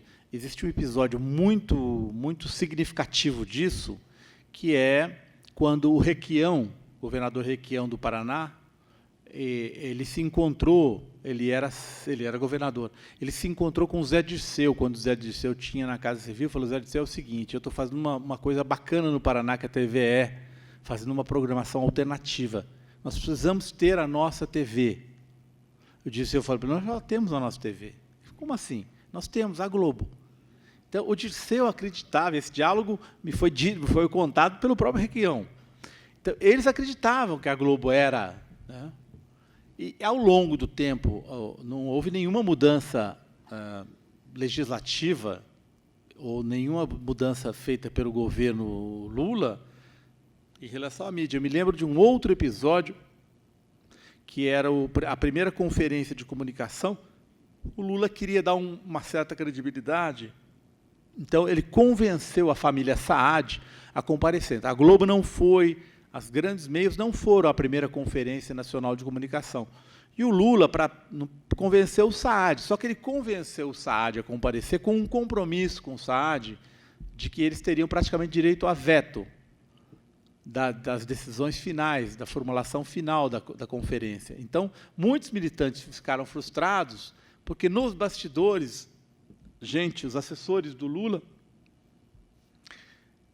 manietaram os ativistas para que nenhuma decisão que viesse inscrita no resultado final da conferência de comunicação ofendesse o prurido logo de quem? Do Saad, que estão entre os mais reacionários do Brasil. Então, erros crassos da política de comunicação do Lula, assim, uma coisa bizarra. De tal forma que hoje, talvez, eles nem deveriam, eu não diria nem que eles têm... Eles reclamarem da mídia hoje tem que ser cara de pau, porque tiveram com o poder para mudar isso de forma legislativa. Eles tinham o poder de fazer isso lá atrás, 2003, 2004, 2005, quando a popularidade eles tinham força política muito grande, inclusive dentro do Congresso. Então, assim, sobrou para a esquerda, nesse quadro, sobrou para a esquerda atuar nas redes sociais. As redes sociais, como você bem lembrou, elas também servem à reprodução do conteúdo da grande mídia. Então, eu não diria que as redes sociais elas aumentaram a capacidade de crítica, a Globo e etc. e tal, né? Porque muita coisa o cara posta lá com uma crítica embaixo, tal. Aumentaram em muito a capacidade de crítica, de desmentir, e com uma velocidade imensa. Mas elas não necessariamente enfraqueceram o poder desses grandes meios, porque eles têm hoje ainda a capacidade de produzir conteúdo como ninguém tem. Então, eles produzem um monte de conteúdo e esse conteúdo vai todo para as redes sociais e é replicado imensamente. Tanto é que você vê os perfis da Globo e outras empresas no Facebook, são eles que têm milhões e milhões e milhões de seguidores, de replicadores, etc. e tal. Então, a rede social, de maneira alguma... O que a direita tem de vantagem, eu acho que a direita teve de vantagem em relação à esquerda, que esses grupos tiveram de vantagem, é que eles fizeram uma militância organizada. Como eles não estavam no poder, né, estão fora do poder, eles se organizaram de uma maneira muito eficaz. Esses grupos se organizaram na internet. Você vê essas páginas todas aí, se eu deveria ter trazido, existem muitos estudos que são feitos sobre as nuvens dos blogs da esquerda e da direita. A gente, até uns 3, 4 anos atrás, estava muito equilibrado. Você via... Primeiro que é engraçado, porque são duas nuvens bem distintas. Elas têm alguma interface aqui, né? Então, quando fala, nossa, mas o Brasil está rachado, está dividido, bom, o Brasil sempre esteve dividido, né? As redes sociais, elas apenas mostram, o Brasil está dividido entre quem tem e quem não tem. Historicamente, ele é dividido. Mas isso é muito presente, porque assim, são dois núcleos, e eles têm uma interface pequena, e eles são gigantes, mas a gente perdeu essa luta, perdeu não, mas a direita hoje tem mais influência na rede social, por essa leitura, por essa avaliação, através das redes sociais, do que vamos dizer, os grupos de esquerda têm, né? Isso também reflete o fato de que, na esquerda, quem tem a hegemonia, vamos dizer assim, é o PT. E o PT sofre críticas imensas, né, de muitos outros militantes, de outros partidos, etc. e tal. Então, não é uma atuação, até porque, como o PT está no poder, ou esteve no poder, e por estar no poder fica mais sujeito a sofrer crítica, porque tem que tomar decisões, etc. e tal, não há a coesão na esquerda que você vê nos grupos de direita, né? Então, por exemplo, eu não sei se foi aqui, esse é o prédio do Lulinha? Não, o prédio do Lulinha, ele é dono lá em Piracicaba, não é? Ele é dono da Exalc, não é? Então, por exemplo, o Lulinha, dono da Exalc, está na lista dos memes mais reproduzidos da história da internet no Brasil. É inacreditável, né? Porque eles foram muito bons em inventar essas histórias. Porque isso é muito bom, a internet ama uma teoria de conspiração, uma coisa... Você quer... né? Tem muito psicopata na internet, então... essas teorias de conspiração, façam isso vocês, no Facebook de vocês. Se vocês colocarem, e eu faço, porque como eu tenho o blog, se você colocar uma teoria de conspiraçãozinha assim, isso vai embora de um jeito inacreditável. As pessoas amam a ideia de que, olha, tem alguma coisa... aí que vai... Nassif? Não sei. Mas vai acontecer e tal, e, nossa, isso aí vai embora, né? Então, eles criaram, dentre as várias ideias que eles criaram, olha, o Foro de São Paulo. Se você olhar o Foro de São Paulo, não sei se vocês frequentam as páginas de direita. É legal vocês passarem umas horas lá, porque... O Foro de São Paulo é uma organização que junta Saddam Hussein, que já morreu, com Marcola, cara, é uma conspiração mundial.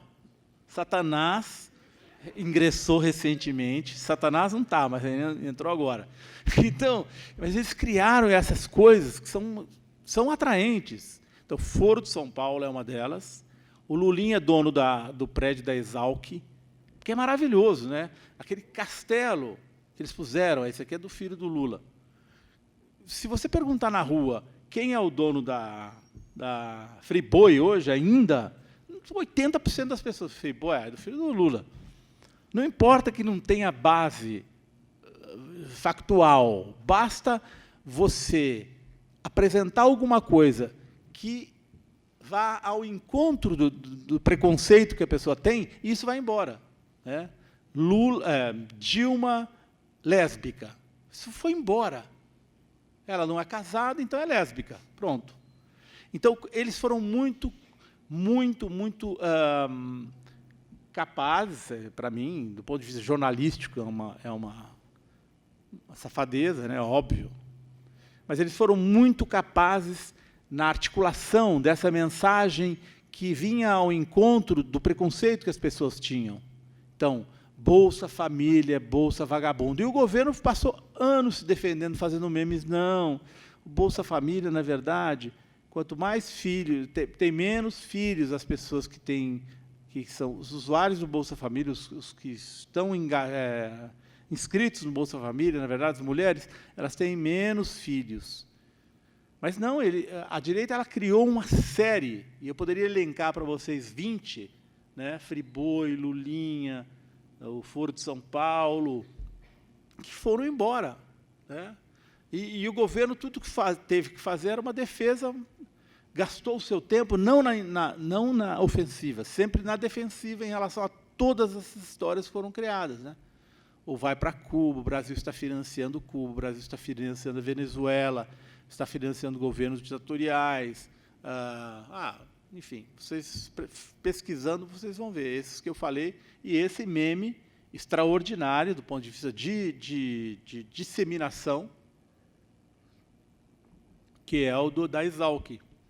Para vocês terem uma ideia do nível do debate político, mas acho que a gente subestimou um pouco o poder que isso tem.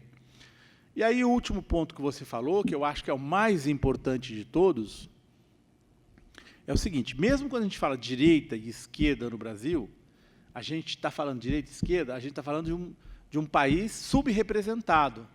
Né? Quando fala assim, a direita está enfrentando a esquerda, a grande massa de brasileiros não é parte desse debate. A grande massa de brasileiros não está nem aí. Ela está lá porque ela não é representada. Né? 2013 surgiu em função disso. A grande massa de brasileiros não é representada pelo sistema político, já desistiu desse sistema político há muitos anos, seja do PT, seja do PMDB, seja do PSDB, eles não querem saber, porque eles não são representados.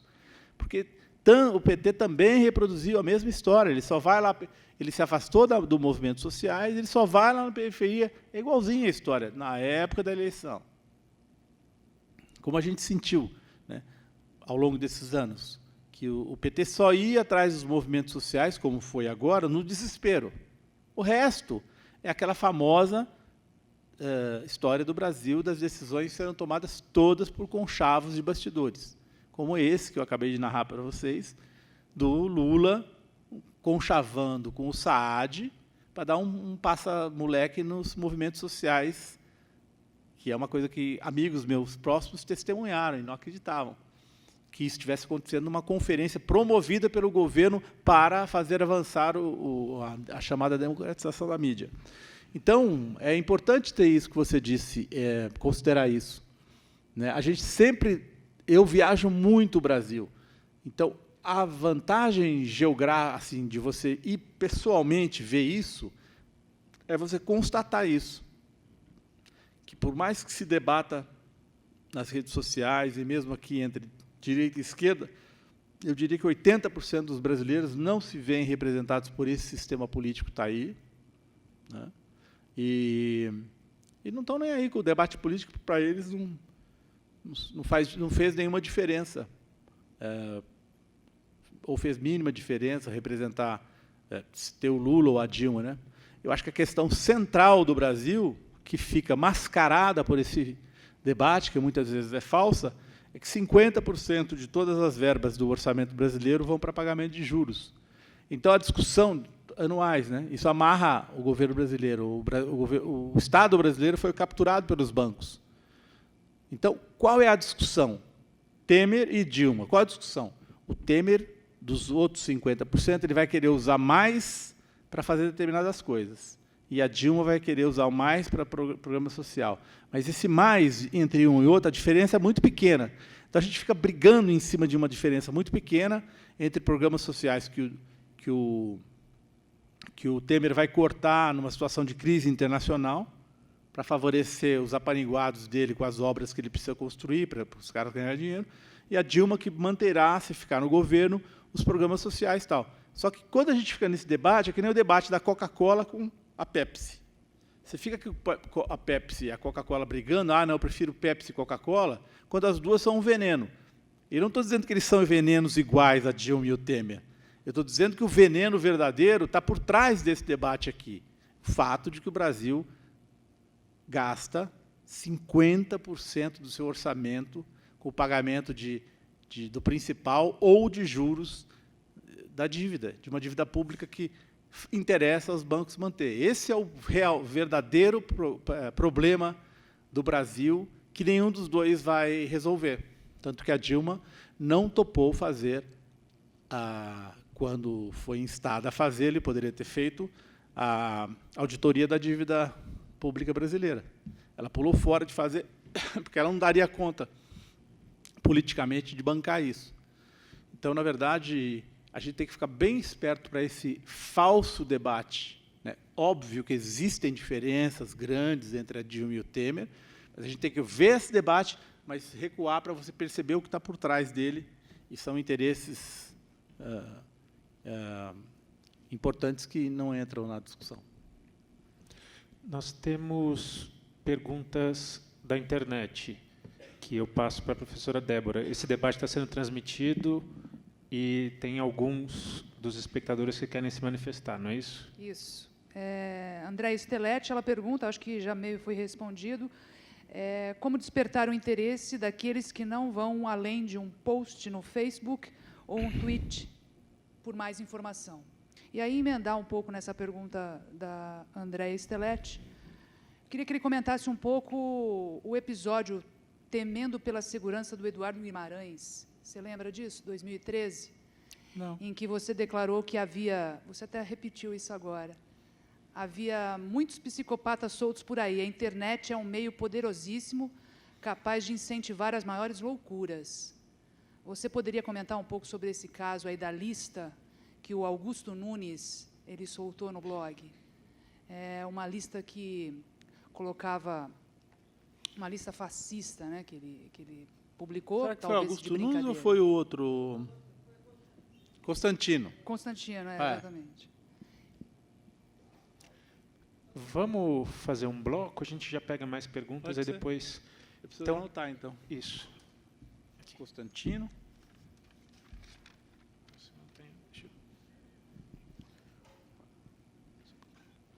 Seu nome e a sua pergunta. Não, meu nome é Vitor e a minha pergunta vai até um pouco discordando do que ele falou sobre a questão do impeachment ser por conta dessa guerra entre as empresas de comunicação, porque, até como ele mesmo falou, o próprio governo do PT já salvou a Globo outras vezes, não quis fazer a regulação econômica da mídia, renovou a concessão da Globo em 2007 até 2022, livrou a Globo da concordata, enfim, você não acha que seria mais seguro para a Globo insistir numa pressão em cima do governo do PT, onde até mesmo o presidente da Anatel falou que a era da internet ilimitada tinha acabado no Brasil, um pouco antes dessa discussão ganhar o corpo que ganhou? E se a questão do impeachment não é a questão econômica, porque eu sinto que desde o começo do governo Dilma, ela tentou fazer uma austeridade light, ela tentou manter um pé na canoa da austeridade, mas um pé ali nos movimentos sociais, e as duas canoas foram indo em direções opostas até que ela perdeu o equilíbrio e vai cair daqui a pouco.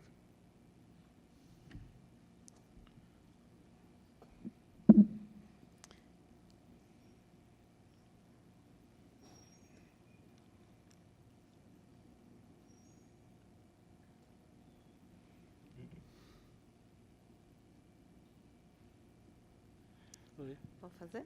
Seu nome e a sua pergunta. Jaqueline, sou professora. Luiz Carlos, queria parabenizar pela tua fala. Que nesse turbilhão de informação, estava até falando com a Jane, né? O Facebook virou... Tem até um post engraçado. Deixa eu ver se a democracia ainda está lá, né? Você toma café, aí você deita olhando o Facebook, você dorme lá olhando, vamos ver o que mudou, né?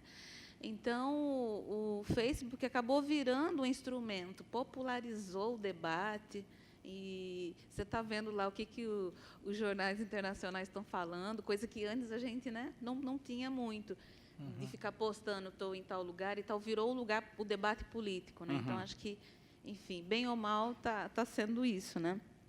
Mas dizer que o teu blog, tenho visto algumas falas tuas pela internet, eu acho bacana as suas entrevistas. O papel que você faz no teu blog, né? Os jornalistas livres, o Mídia Ninja, acho que vieram para ficar, né? Com todos os problemas que passam, né? E hoje o Mídia Ninja está em todos os lugares, né? Então, assim, esse dia eu conheci uma menina em Brasília, ela é do norte, e eles estão em várias capitais, né? Então, cobrindo, então, tem um papel fundamental, né?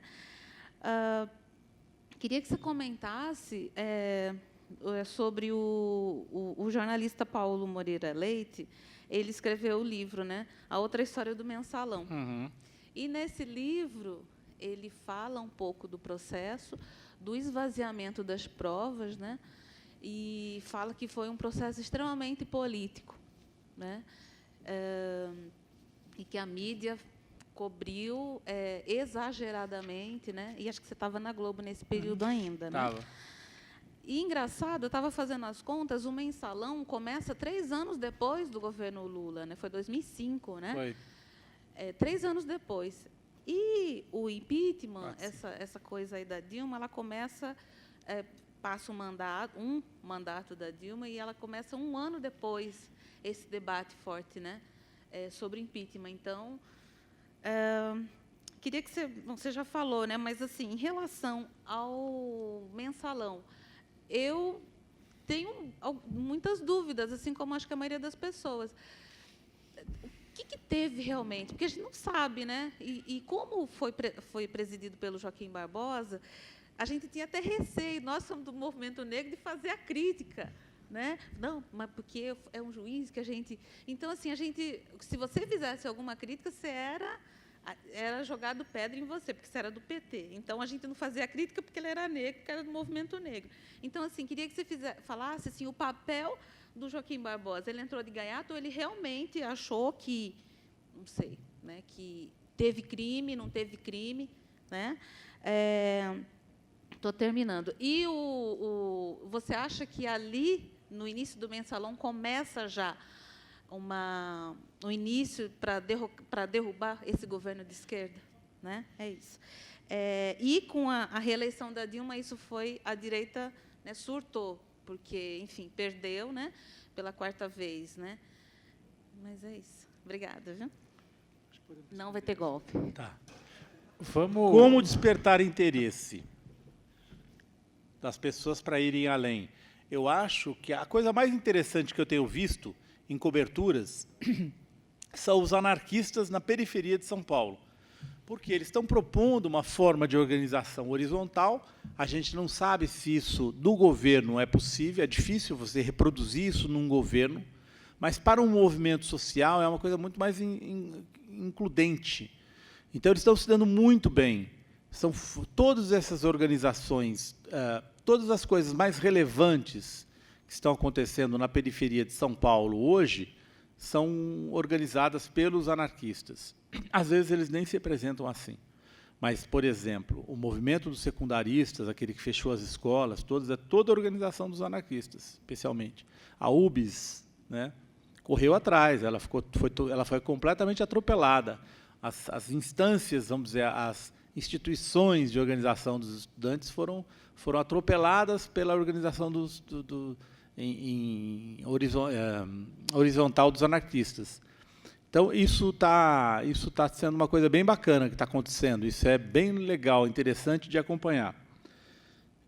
Então, despertar interesse, como despertar o interesse das pessoas de irem além, eu acho que é a organização. O Facebook, nesse aspecto, as mídias sociais como um todo, tem um papel, é de reunir gente distante que pensa igual. Isso nunca existiu no passado com a força que existe agora. Você conhece, num dia, se você entrar em algumas páginas, você conhece... No passado era impossível fazer isso. Imagina, como que você ia conhecer um cara de Manaus que está a fim de militar com você pela mesma causa? Hoje isso é num segundo. Você vai lá, você entra numa página, já está trocando mensagem, falando, ó, vamos fazer tal coisa aqui. Então, isso é a riqueza disso aí, o potencial é muito grande. Constantino, Lista, não levam isso a sério. Acho que não tem impacto nenhum. É aquele blá, blá, blá de internet, gasta saliva e... Num aspecto... É aquilo que eu havia dito, a imprensa ela deixou de ter um papel, a imprensa, muitos dos jornalistas que trabalham hoje, alguns dos quais nem podemos chamar de jornalistas, são militantes, né? Militantes fervorosos. Então, mudou o aspecto, mas isso realmente não leva a sério, não. Até porque ele não me incluiu. Se ele tivesse me incluído... Impeachment. Sim. Por que agora, se o governo Dilma fez tantas concessões à Globo e à direita, etc. e tal, e o próprio governo Lula fez, por que eles estão com esse sangue nos olhos para derrubar? É porque hoje a gente tem um quadro de crise econômica internacional que já não permite nem os programas sociais fracos do PT. Entendeu? Então, assim, é óbvio. Por que, apesar de tantas concessões feitas pelo PT, a mídia insiste em querer derrubar esse governo? É porque nós somos um quadro de crise econômica internacional em que o reformismo fraco já não cabe. Né? Por quê? Por falta de dinheiro, não dá mais para atender a todos, como se fazia. Quem mais ganhou dinheiro no governo Lula? Os banqueiros. Né? Os de baixo ganharam um pouco, mas os banqueiros ganharam muito dinheiro. E por que, então, eles estão querendo derrubar? Porque agora esse dinheiro não existe mais. Então, se vocês olharem, por exemplo, a questão da disputa na Petrobras, pré-sal brasileiro, que é a nossa grande riqueza, concessão e partilha. Né? Vocês sabem, concessão, no regime da concessão, você vai lá e fala para o cara, ó, me dá uma grana por esse petróleo aqui, para explorar esse poço aqui, de cara. Né? O cara te dá 2, 3, 4 bilhões de dólares e você entrega o petróleo completamente para ele. O Lula mudou isso. Não fez uma nacionalização do petróleo, como é em outras partes do mundo. A única coisa que ele fez, olha, vamos fazer pelo sistema de partilha. Como a gente sabe que o petróleo está lá embaixo, o risco é baixíssimo, então a gente faz o seguinte, em vez de você me dar esse dinheiro na frente, esses bilhões na frente, vamos fazer por partilha. Você me dá uma graninha na frente e tudo que vier do poço, metade é do Estado e metade é seu. Quer dizer, não é que a Chevron e nenhuma outra empresa, e 30% tem que ser da Petrobras, mínimo. Então, não é que a Chevron está perdendo dinheiro e que as outras empresas estão perdendo dinheiro no sistema do Lula. É que agora o Temer, o Serra e esses que vão herdar o governo agora, eles precisam de dinheiro na frente. Eles precisam muito dessa grana que vai ser entregue assim que os postos forem leiloados. Eles precisam dessa grana para poder fazer a manutenção do seu governo, porque nós estamos sem grana. Eles precisam muito mudar do sistema de concessão, voltar ao sistema, que é uma das primeiras mudanças que eles vão fazer ao longo desses 2 anos, vai ser essa. É sair da partilha e voltar para a concessão. Isso interessa à China, que é consumidora de petróleo, interessa aos Estados Unidos, que é consumidor, porque eles querem produção rápida. Né? Produção rápida faz o quê? Derruba o preço. Eles querem outra fonte de petróleo perto. Interessa às empresas internacionais e também interessa a esse grupo que vai assumir o poder, porque eles terão o dinheiro para fazer as obras que eles querem fazer para tocar o governo. Então, eles estão abrindo mão de um projeto soberano, para uma coisa política de curto prazo. Essas mudanças que enfrentariam uma resistência da esquerda, num eventual governo Dilma, quer dizer, você tem instrumentos quando está no poder para evitar isso. Eles querem acabar com esse governo justamente para ter nas mãos os instrumentos do poder que vão acelerar essas reformas, como essa do fim do modelo de concessão, a de partilha para voltar ao modelo de concessão. Estou dando um exemplo de muitos. Então, eles querem o uso, né, vamos falar, as últimas informações sobre o que seria o governo Temer.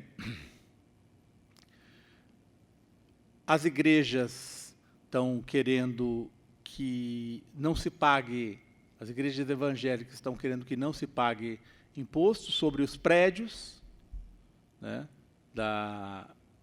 os prédios, que esses prédios não paguem, por exemplo, IPTU, é uma das reivindicações que deve passar. Então, são questões que provavelmente não passariam num governo brasileiro. Então, é importante ter o Estado para essas concessões. A Globo quer as concessões dela e assim sucessivamente. Então, você ter o controle do aparato do Estado facilita muito, né? Ele já tem maioria no Congresso relevante. Então, vão trabalhar, cada um, os ruralistas querem que o governo coloque o Exército para enfrentar o MST. Enfim, vai vir um show de horror aí pela frente. Em função disso, quer dizer, não é que o governo do PT não tenha, como você observou, eu te perdi aqui na plateia, não é que o governo do PT não tenha feito concessões, é que eles precisam agora de mais concessões do que obtiveram ao longo desses anos, né? Eles precisam do controle direto do aparato do Estado. A Jaqueline falou do Facebook. O modelo dos jornalistas livres, do modelo da mídia ninja, é muito parecido com um desses grupos anarquistas, Jaqueline. Então, assim, eles têm futuro? Têm. Eles estão com um modelo de organização diferente. Talvez não não tenham uma grana, mas eles estão apontando um caminho de futuro para os jornalistas brasileiros, que é a organização em cooperativa, organização sem a hierarquia de uma redação, né? E um jornalismo que seja militante. Não, ele não vai mentir, ele não vai distorcer, mas é um jornalismo que tem causa, que é justamente o que, como houve uma limpeza ideológica dentro das redações, esse modelo de jornalistas livres e de vida ninja me parece uma saída para jornalistas que não queiram mais trabalhar na grande imprensa. Você falou do Paulo Moreira Leite, eu vou dar um exemplo. Eu cobri o Mensalão. Mensalão, o que foi o Mensalão? Foi um esquema que o PT reproduziu, pegou o esquema, a tecnologia era do PSDB de Minas, a tecnologia foi desenvolvida pelo Marcos Valério, com o Eduardo Azeredo, né? Era muito importante para o Fernando Henrique, quando ele se reelegeu, ele considerava essencial para o futuro do PSDB ganhar a eleição em Minas, que era o Azeredo contra o Itamar. E ele achava essencial derrotar o Itamar. O Itamar tinha aquela coisa nacionalista, tal. Ele achava que Minas era essencial. Então, os tucanos fizeram um esforço muito grande para ganhar aquela eleição. Daí a lista de Furnas, e daí o esquema que eles montaram com o Marcos Valério através das empresas estatais. Diferentemente do PT, o esquema lá em Minas, esse sim, era com empresas estatais, era a Copasa, a CEMIG, se não me engano, eram as estatais de Minas que faziam contratos falsos de publicidade, através de empresas do Marcos Valério, para fazer o Caixa 2 Mineiro. Né? Então, o que o PT fez, ele reproduziu esse esquema, um esquema de Caixa 2, não foi um esquema de enriquecimento, era um esquema de Caixa 2. Então, o Mensalão foi isso. O Joaquim Barbosa é um cara bacana. O problema do Joaquim Barbosa é o seguinte, ele era um promotor de origem. Ele não era um juiz de origem, ele foi promotor. Ele tinha aqueles arroubos, que é uma coisa de promotor. Então, você pode dizer que ele agia, e não deveria ter agido assim, porque o papel dele não era de promotor ali. Entendeu? Que é mais ou menos o papel que o Moro faz. O Moro é juiz, ele deveria... O Moro está enlouquecido, ele quer ser o juiz, promotor, ele quer fazer o serviço completo, que é a mesma linha do Joaquim. Entendeu? Eles explicam a linha deles como um resultado de uma frustração, né? Eles defendem o ativismo judicial como resultado de uma frustração com instituições que não funcionam. De certa forma, eles têm um pouco de razão, porque o Congresso brasileiro é uma paralisia só, né? Nada acontece no Congresso brasileiro. O Congresso brasileiro não toma nenhuma decisão relevante. Agora vai tomar, porque agora se formou uma maioria, essa que atropelou a Dilma, e que vai se manter pelo menos por alguns meses aí. Aí eles vão passar tudo que tiver que passar agora. Por isso que eles querem começar o governo já com um monte de coisas, começar o governo. Como ele tem 6 meses, ele vai tentar passar muita coisa muito rápido, e logo no começo. Por isso é que o Cunha não vai cair. O Cunha não pode cair agora, porque o Cunha tem 200 votos. Eles precisam dos votos do Cunha na Câmara. Então, o Cunha, mesmo que o Cunha só cai se ele sair da presidência da Câmara, porque o mandato dele vai até o fim deste ano. Mas o Cunha não pode ser cassado, porque se ele for cassado, ele bloqueia os votos que são essenciais para a maioria de 2/3, que vão implicar em aprovar a PEC. Eles precisam dessa maioria de 2/3 para passar a PEC na Câmara. Então, eu escrevi recentemente, o Cunha pode cair, entre aspas, o Cunha saiu, putz, que cara legal, renunciou à presidência da Câmara. Mandato ele não perde de jeito nenhum, porque o mandato é a defesa dele contra os processos que ele está tomando. E, sem os votos dele, quer dizer, o Fernando Henrique da boca para fora, puxa, o Cunha, ele vai ter que conviver na coalizão com o Cunha, assim como o Lula coalizou com os 300 picaretas do Congresso, porque é a realidade do Brasil. Você tem 300, hoje eu diria que tem uns 400 picaretas lá. Então, essa é a realidade nossa.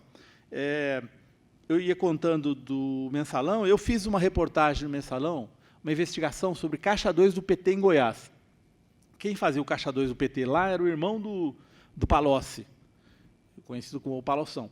Ele que fazia o Caixa 2 do PT lá, para efeito de eleição. Juntava dinheiro, fazia um caixa, e eu fiz a investigação, a gente constatou como ele tinha feito isso tudo, tal. E essa investigação que eu fiz para a Globo foi para Brasília. E ela envolvia um dono de uma seguradora, chamada Interbrasil. E aí fui para Brasília, a Globo me mandou para Brasília, inclusive, e era numa das CPIs, esse cara ia depor. Aí, quando chegou na CPI, o cara foi fazer o depoimento e fizeram as perguntas para ele falou assim, não, de fato, eu fiz Caixa 2. Eu fiz Caixa 2 para o PT, para o PMDB, para o PSC, ele deu uma lista de tantos partidos, 12. No dia seguinte, eu vim embora para São Paulo. A Globo falou, vem, acabou. Então, isso é educativo de como as coisas funcionam. No dia seguinte, eu juro para vocês, no dia seguinte, não tem mais interesse. No momento em que ele admitiu e ia ferrar com um grupo de partidos, inclusive ele falou que tinha os documentos no arquivo dele, tal, do Caixa 2, que era geral, a Zenha pode pegar a mala e vir embora.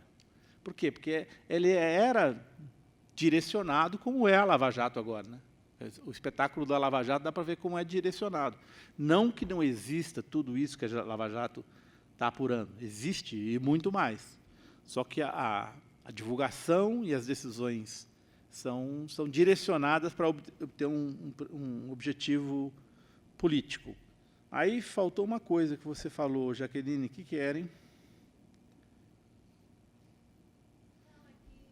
Jornalistas livres, Facebook. Sim, lógico, uma tentativa lá de trás. Eu acho que a perspectiva de ficar fora do poder, agora, do Lula ganhar, então, eu acredito que eles vão dar um jeito. Se não prender o Lula, eu acho difícil prender o Lula, por causa da comoção política que isso criaria, mas de dar um jeito de caçá-lo, de impedi-lo de competir em 2018, isso com certeza. Os processos, eles levam um tempo para haver decisão, etc. e tal. Então, o Lula teria que ter uma condenação transitada em julgado até 18. Então, se você vê o processo andando rápido, como foi do impeachment da Dilma, é para isso. Eles precisam rapidamente botar o Lula na como ficha suja para ele não concorrer. Em 2018, está claro que esse é um dos objetivos. Acho que é isso, né? Vamos para a última rodada de perguntas. Olá, tudo bem? Oi. Eu sou Josemar, faço doutorado em Linguística aqui no Departamento de Letras. Eu sou representante do Comitê UFSCar pela Democracia. Eu acho assim que, quando eu cheguei, eu não cheguei em toda a tua fala, só metade da fala para o final. eu me assustei um pouco com a forma como você estava falando. Eu falei, meu Deus, mas será que é isso que a gente precisa ouvir agora? Porque a gente que está militando, quando você fala da questão estrutural, eu acho importantíssimo. Mas, ao mesmo tempo, levantar a questão estrutural, sem que você levante também os combates que possam ser feitos, eu acho muito perigoso para o cenário que a gente está vivendo. E desrespeitoso, não no sentido de você desrespeitoso, mas acaba sendo um pouco podendo tomar essa interpretação com milhões de brasileiros que estão na rua militando.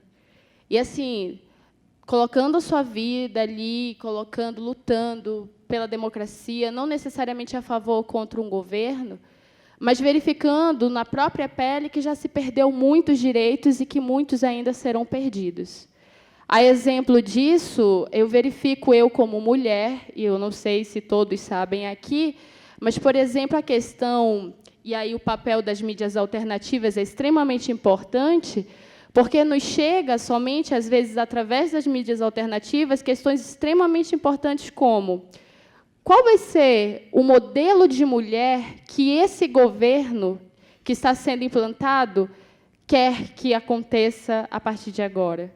Se vocês não sabem, a advogada Janaína Pascoal, que, inclusive, foi quem colocou o pedido de impeachment também, ela conseguiu fazer com que não se culpabilizasse um promotor que bateu de cinto nas costas da mulher, alegando que ele tinha sido levado pela fé, por isso ele não poderia ser condenado, mas sim para uma clínica psiquiátrica. Então, são coisas que estão também por trás, que já estão acontecendo, a gente já está perdendo direitos, a gente pode perder muito mais, e eu não sei se você percebeu, mas me parece que a gente não está lutando por direitos agora, nessa conjuntura, a gente está lutando para não perder mais direitos. E outra questão sobre mídia, que eu gostaria de te perguntar, é sobre a quantidade de programas de computadores que a gente tem hoje em dia, para que os likes, simplesmente de 10 virem milhões, e que também se coloque comentários instantâneos, a depender de palavras-chave que surjam em manchetes, em entrevistas. Exemplo disso foi quando nós criamos a página do Comitê UFSCar pela Democracia. Nós trocamos, porque era o Comitê UFSCar contra o golpe, e a palavra golpe talvez tenha sido a palavra-chave para determinados programas, e houve uma invasão de mais de 300 comentários, só xingando e colocando palavras assim extremamente fascistas, inclusive nazistas, assim. E as meninas que estavam fazendo essa página, elas fizeram um trabalho de formiguinha, de ir de página a página, verificar quem eram essas pessoas. E não eram pessoas, porque não tinha timeline, não tinha nome, não tinha perfil, era fake. Fakes. Então, eu acho que é importante também, quando a gente fala sobre mídia, falar sobre essa quantidade de programas que estão tanto a favor do golpe quanto contra também, porque ambos os lados do contraditório precisam aparecer, como apareceu na sua fala. Eles existem. E, às vezes, você se surpreende. Nossa, como isso viralizou e tal. Porque, quanto mais você compartilha e comenta, mais aquele post ele ganha destaque na timeline das pessoas. Então, é importante fazer o comentário. Então, por isso surgem esses programas, para fazer esses comentários, não interessa qual. Um exemplo disso foi, nós fizemos um trancamento aqui, na rodovia Washington Luiz, e eu participei e dei uma entrevista, no afã da emoção. Mais de 1000 comentários foram feitos. 1000, gente. 1000. Gente de toda a parte do Brasil, e saiu só no São Carlos agora. Gente de toda a parte do Brasil, e vagabunda foi a palavra mais singela que me chamaram. Mas, se você perceber, os comentários era só xingamento, não tinha teor, não tinha nada. Pode ser pessoas, com certeza tem pessoas ali que estavam xingando, mas é muito interessante perceber que existe uma reta ali que dá para traçar o perfil desses comentários. Então, acho que é importante também falar essa questão do papel da mídia alternativa nesse sentido de é por aí que a gente sabe de determinadas informações, mas também verificar que essas nuvens que mostram, por exemplo, Lulinha, mostram essas coisas, também são criadas. E muitas vezes não são por pessoas, mas as pessoas aderem porque elas acham que tem muita gente aderindo, então eu vou na onda com o pessoal que está aderindo. Bom, vamos começar pelo Douglas Kirchner. Ela se referiu ao promotor. Fui eu que fiz a denúncia, viu, Josemar? Do Kirchner. Douglas Kirchner é aquele promotor. Ele morava em Rondônia e ele era de uma igreja evangélica chamada Radar. Tinha uma pastora nessa igreja. Essa pastora acreditava que as pessoas se comunicavam de uma maneira... Ela conseguia enxergar a identidade que havia entre homens e mulheres, por uma coisa divina, aparentemente, e ela, então, fez o Kirchner, mas sugeriu ao Kirchner que ele casasse com essa moça, também integrante da igreja, me fugiu o nome dela agora, e eles se casaram, e em determinado momento na igreja, esse promotor Douglas Kirchner, a mulher falou mal do casamento, falou que o acerto que a pastora tinha feito era inadequado. E aí ela foi punida pela igreja, pela pastora. Ela foi punida com uma surra de cipó que o Douglas Kirchner assistiu. Ele assistiu essa surra um pouquinho antes de se tornar promotor. Ele tinha passado no concurso, aí ele se tornou oficialmente promotor um pouquinho depois da surra. E aí ela foi condenada a ficar 5 meses morando dentro da igreja. E ela ficou morando dentro da igreja, ela foi em cárcere privado, e ele foi testemunha disso, e ele promoveu isso, sequestro e cárcere privado da própria mulher. Ela não tinha acesso a nenhum coisa de limpeza, não tinha papel higiênico, não tinha, enfim, não tinha acesso a remédio, dormia no chão, comia pouco e tal. E aí ele foi denunciado. Ela fugiu da igreja depois de 5 meses e ela denunciou o Douglas Kirchner. E ele foi transferido lá para Brasília. Quando chegou em Brasília, ele veio para o Ministério Público Federal e ele estava muito instável, porque, imaginem vocês, o cara consegue um cargo público importante e, para ser promotor, você tem 2 anos de estágio probatório. Depois de 2 anos de estágio probatório, você recebe, esqueci a palavra, mas, enfim, aí você tem estabilidade garantida para o resto da vida. Então, ele estava numa coisa muito instável, imagine, ele em Brasília, e ele decidiu, coincidentemente, eu não acredito ter sido coincidência, abrir uma investigação contra o Lula. E ele abriu uma investigação acusando o Lula de ser lobista internacional. E, à época, abraçou o Kirchner, abraçou. Ele começou a vazar tudo para a época. A investigação nem tinha sido feita, ele estava vazando. Eu acho que foi uma armação óbvia, né? Usaram um cara, que era um cara numa situação precária, porque ele sabia que o processo dele está correndo, ele está sendo processado criminalmente em Rondônia e tinha todas as punições internas do Ministério Público em andamento. Enfim, ele virou promotor da época por um período. A época fez 2 ou 3 capas baseadas numa... Porque é assim, muitas vezes, que funciona a imprensa. Basta você ter um promotor, assina qualquer papel, ele pode fazer a ação que quiser, vira um documento público. Aí você, promotor acusa Lula. Só que ninguém sabe a história desse promotor. E aí, eu recuperei, no dia em que houve o primeiro julgamento dele, interno, no Ministério Público, o Conselho Nacional do Ministério Público fez uma reunião e estava quase no fim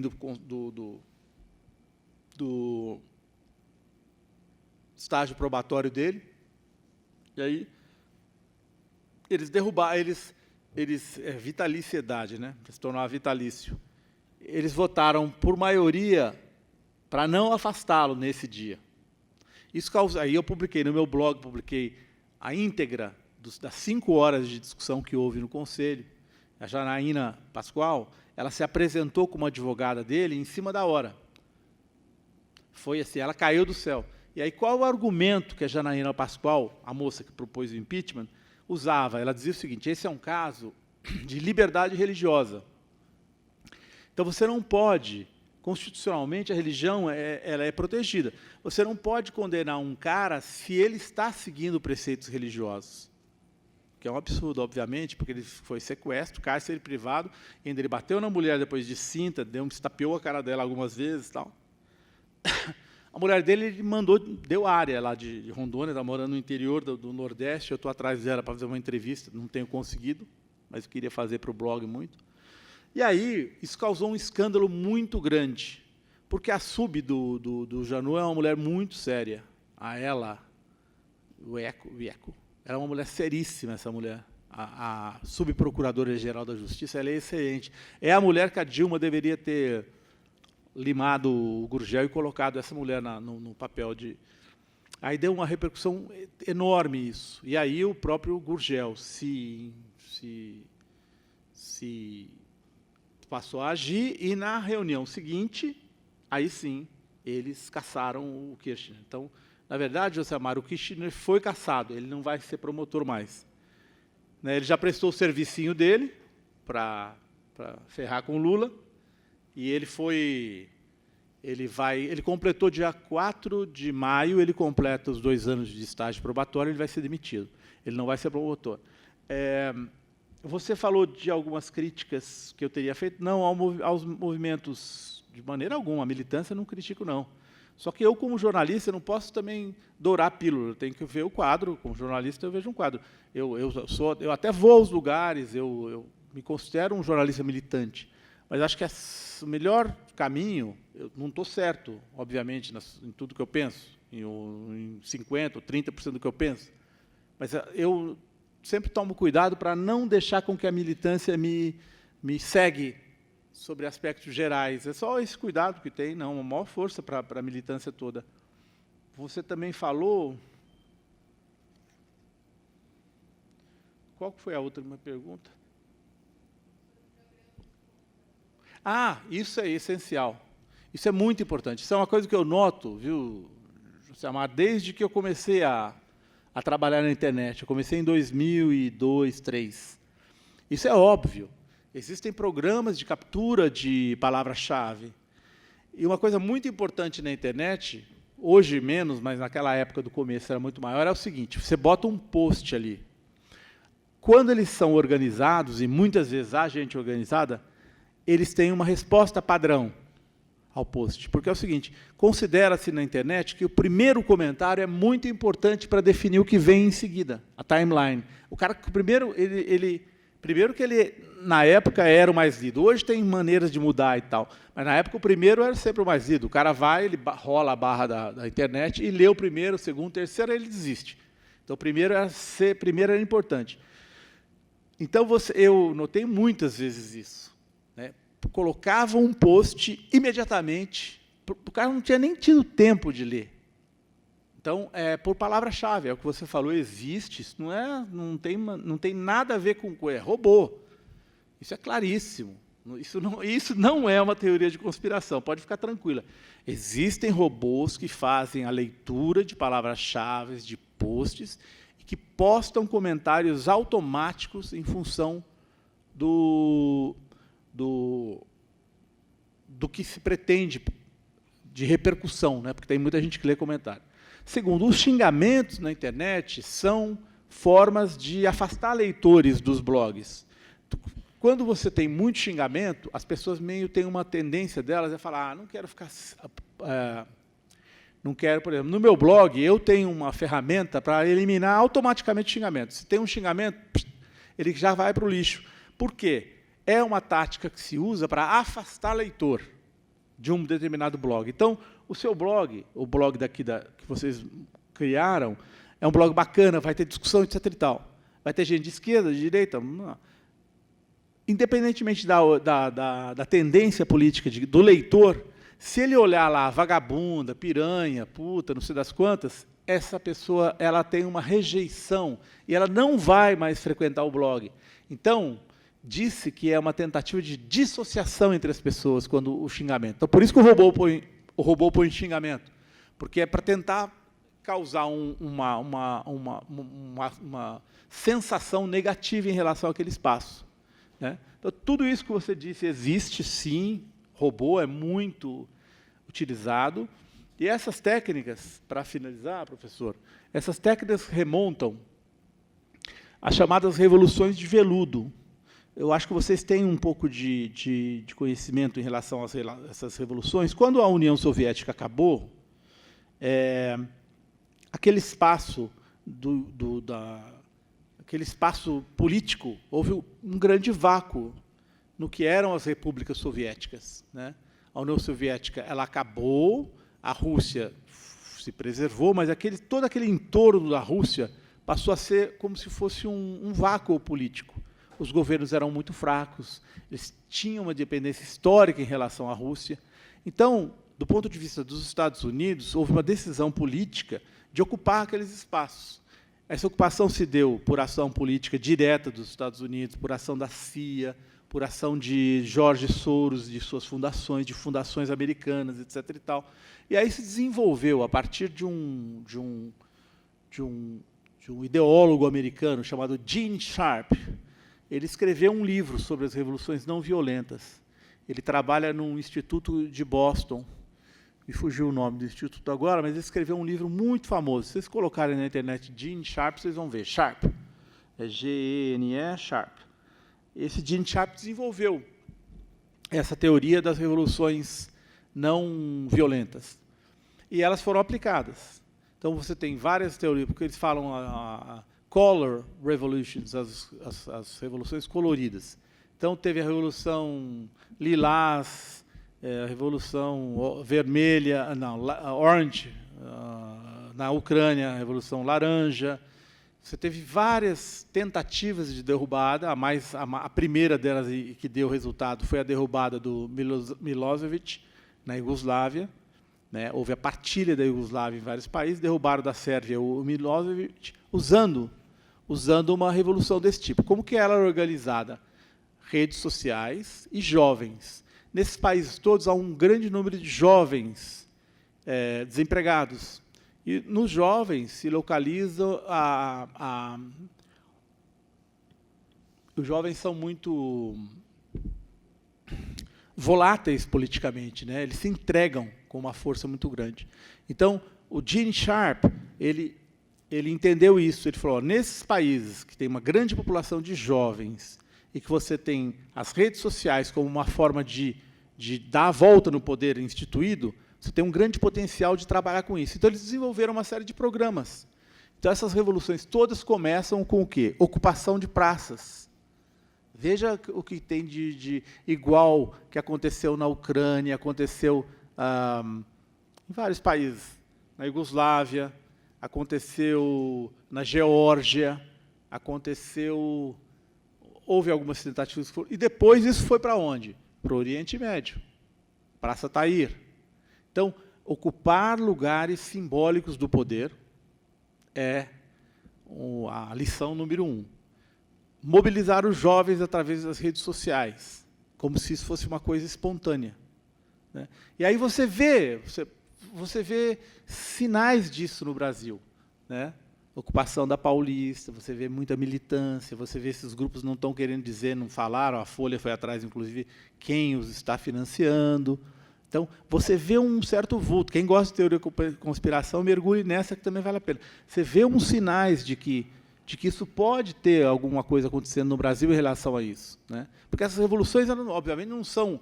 Se aproveitam de circunstâncias políticas, quem está organizando por trás, quem tem interesse, né? E o Brasil, hoje, tem a maior riqueza, tem a maior reserva de petróleo descoberta nos últimos 50 anos, talvez. Então, não é pouco, são trilhões e trilhões de dólares em jogo. Então, o interesse econômico é muito grande. Então, essa militância, essas ferramentas todas foram desenvolvidas aí. Essas do robô que você estava se falando. Isso aí não é uma coisa desenvolvida hoje, né? Não é algo que surgiu agora. Todas essas ferramentas foram sendo desenvolvidas ao longo dessa era da revolução das redes sociais, e muitas delas a gente ainda não conhece, né? O fato da gente não conhecer não significa que elas não existam, né? A gente só soube da operação Brother Sam, quer dizer, aqueles navios americanos que pararam lá no Caribe com as armas, com o combustível que viriam trazer para o Brasil. Porque qual era o plano de 64? O plano era o seguinte: eles, se vocês viveram, os que não viveram o período leram a respeito, o Goulart estava na presidência. Os americanos passaram a investir nos governadores de estado. Então, eles investiram no Adhemar de Barros, que era governador de São Paulo, no Carlos Lacerda, que é o governador aqui do Rio de Janeiro, em Minas Gerais era o Magalhães Pinto. Então, o que eles fizeram? Eles foram pelas bordas. Como tinha o governo central, eles foram com os governadores e investiram fortemente na eleição parlamentar que precedeu o golpe, fizeram uma bancada com o dinheiro da CIA. Isso a gente só veio saber depois, muitos anos, mas isso já é uma verdade clara, né, histórica. Aí eles estimularam o golpe, fizeram esse golpe através do Castelo Branco, que era o cara do militar, que o Castelo Branco tinha tido uma relação muito forte com o exército americano na Itália, né? Os pracinhas, né? O Castelo Branco teve um papel importante dos pracinhas brasileiros na Itália, e tinha ficado muito próximo do exército americano, né? Do Vernon Walters, que foi um cara que, na época do golpe, era o adido militar americano no Rio de Janeiro. Então, vocês veem que havia uma coisa muito bem estruturada no golpe de 64. E aí, finalmente, Brother Sam, o que era? Se houvesse uma reação do Goulart, eles pretendiam instalar uma capital alternativa, porque a capital era do Rio. Se o Goulart decidisse lutar, eles iam fazer de Belo Horizonte a capital do Brasil do B, vamos dizer assim. Apostando, inclusive, na possibilidade de uma guerra civil no Brasil. Isso era a importância, eles estavam apostando nisso. Então, tudo isso, inclusive o fato de que os navios existiam, tal, a gente ficou sabendo 30, 40 anos depois. Então, quando ela fala dos robôs, etc. e tal, é uma possibilidade de que tudo isso esteja sendo aplicado nesse momento no Brasil, mas a gente só vai ter prova definitiva disso, porque é assim, não temos acesso a tudo, né? Quem vai dizer para vocês, por exemplo, ou para nós, que não foi a National Security Agency, a NSA, ao ouvir a Dilma no telefone, que eles gravaram um tempão, que não pegou alguma informação que pudesse dar origem à Operação Lava Jato, pegou essa informação e repassou para a Polícia Federal, para o Moro, no Paraná, e falou, ó, vai atrás, porque aí tem coisa. Quem vai dizer que não foi? Então, o que ela estava dizendo é importante nesse aspecto. Essas ferramentas, elas existem, foram aplicadas, são aplicadas cotidianamente. Eu que lido muito com a internet, vi muito na eleição, especialmente no momento de eleição, como isso foi usado. Então, a gente tem que ficar esperto. Azenha, muitíssimo obrigado. Sabemos que tem mais perguntas, mas não temos tempo. Queria muito agradecer a tua presença e a tua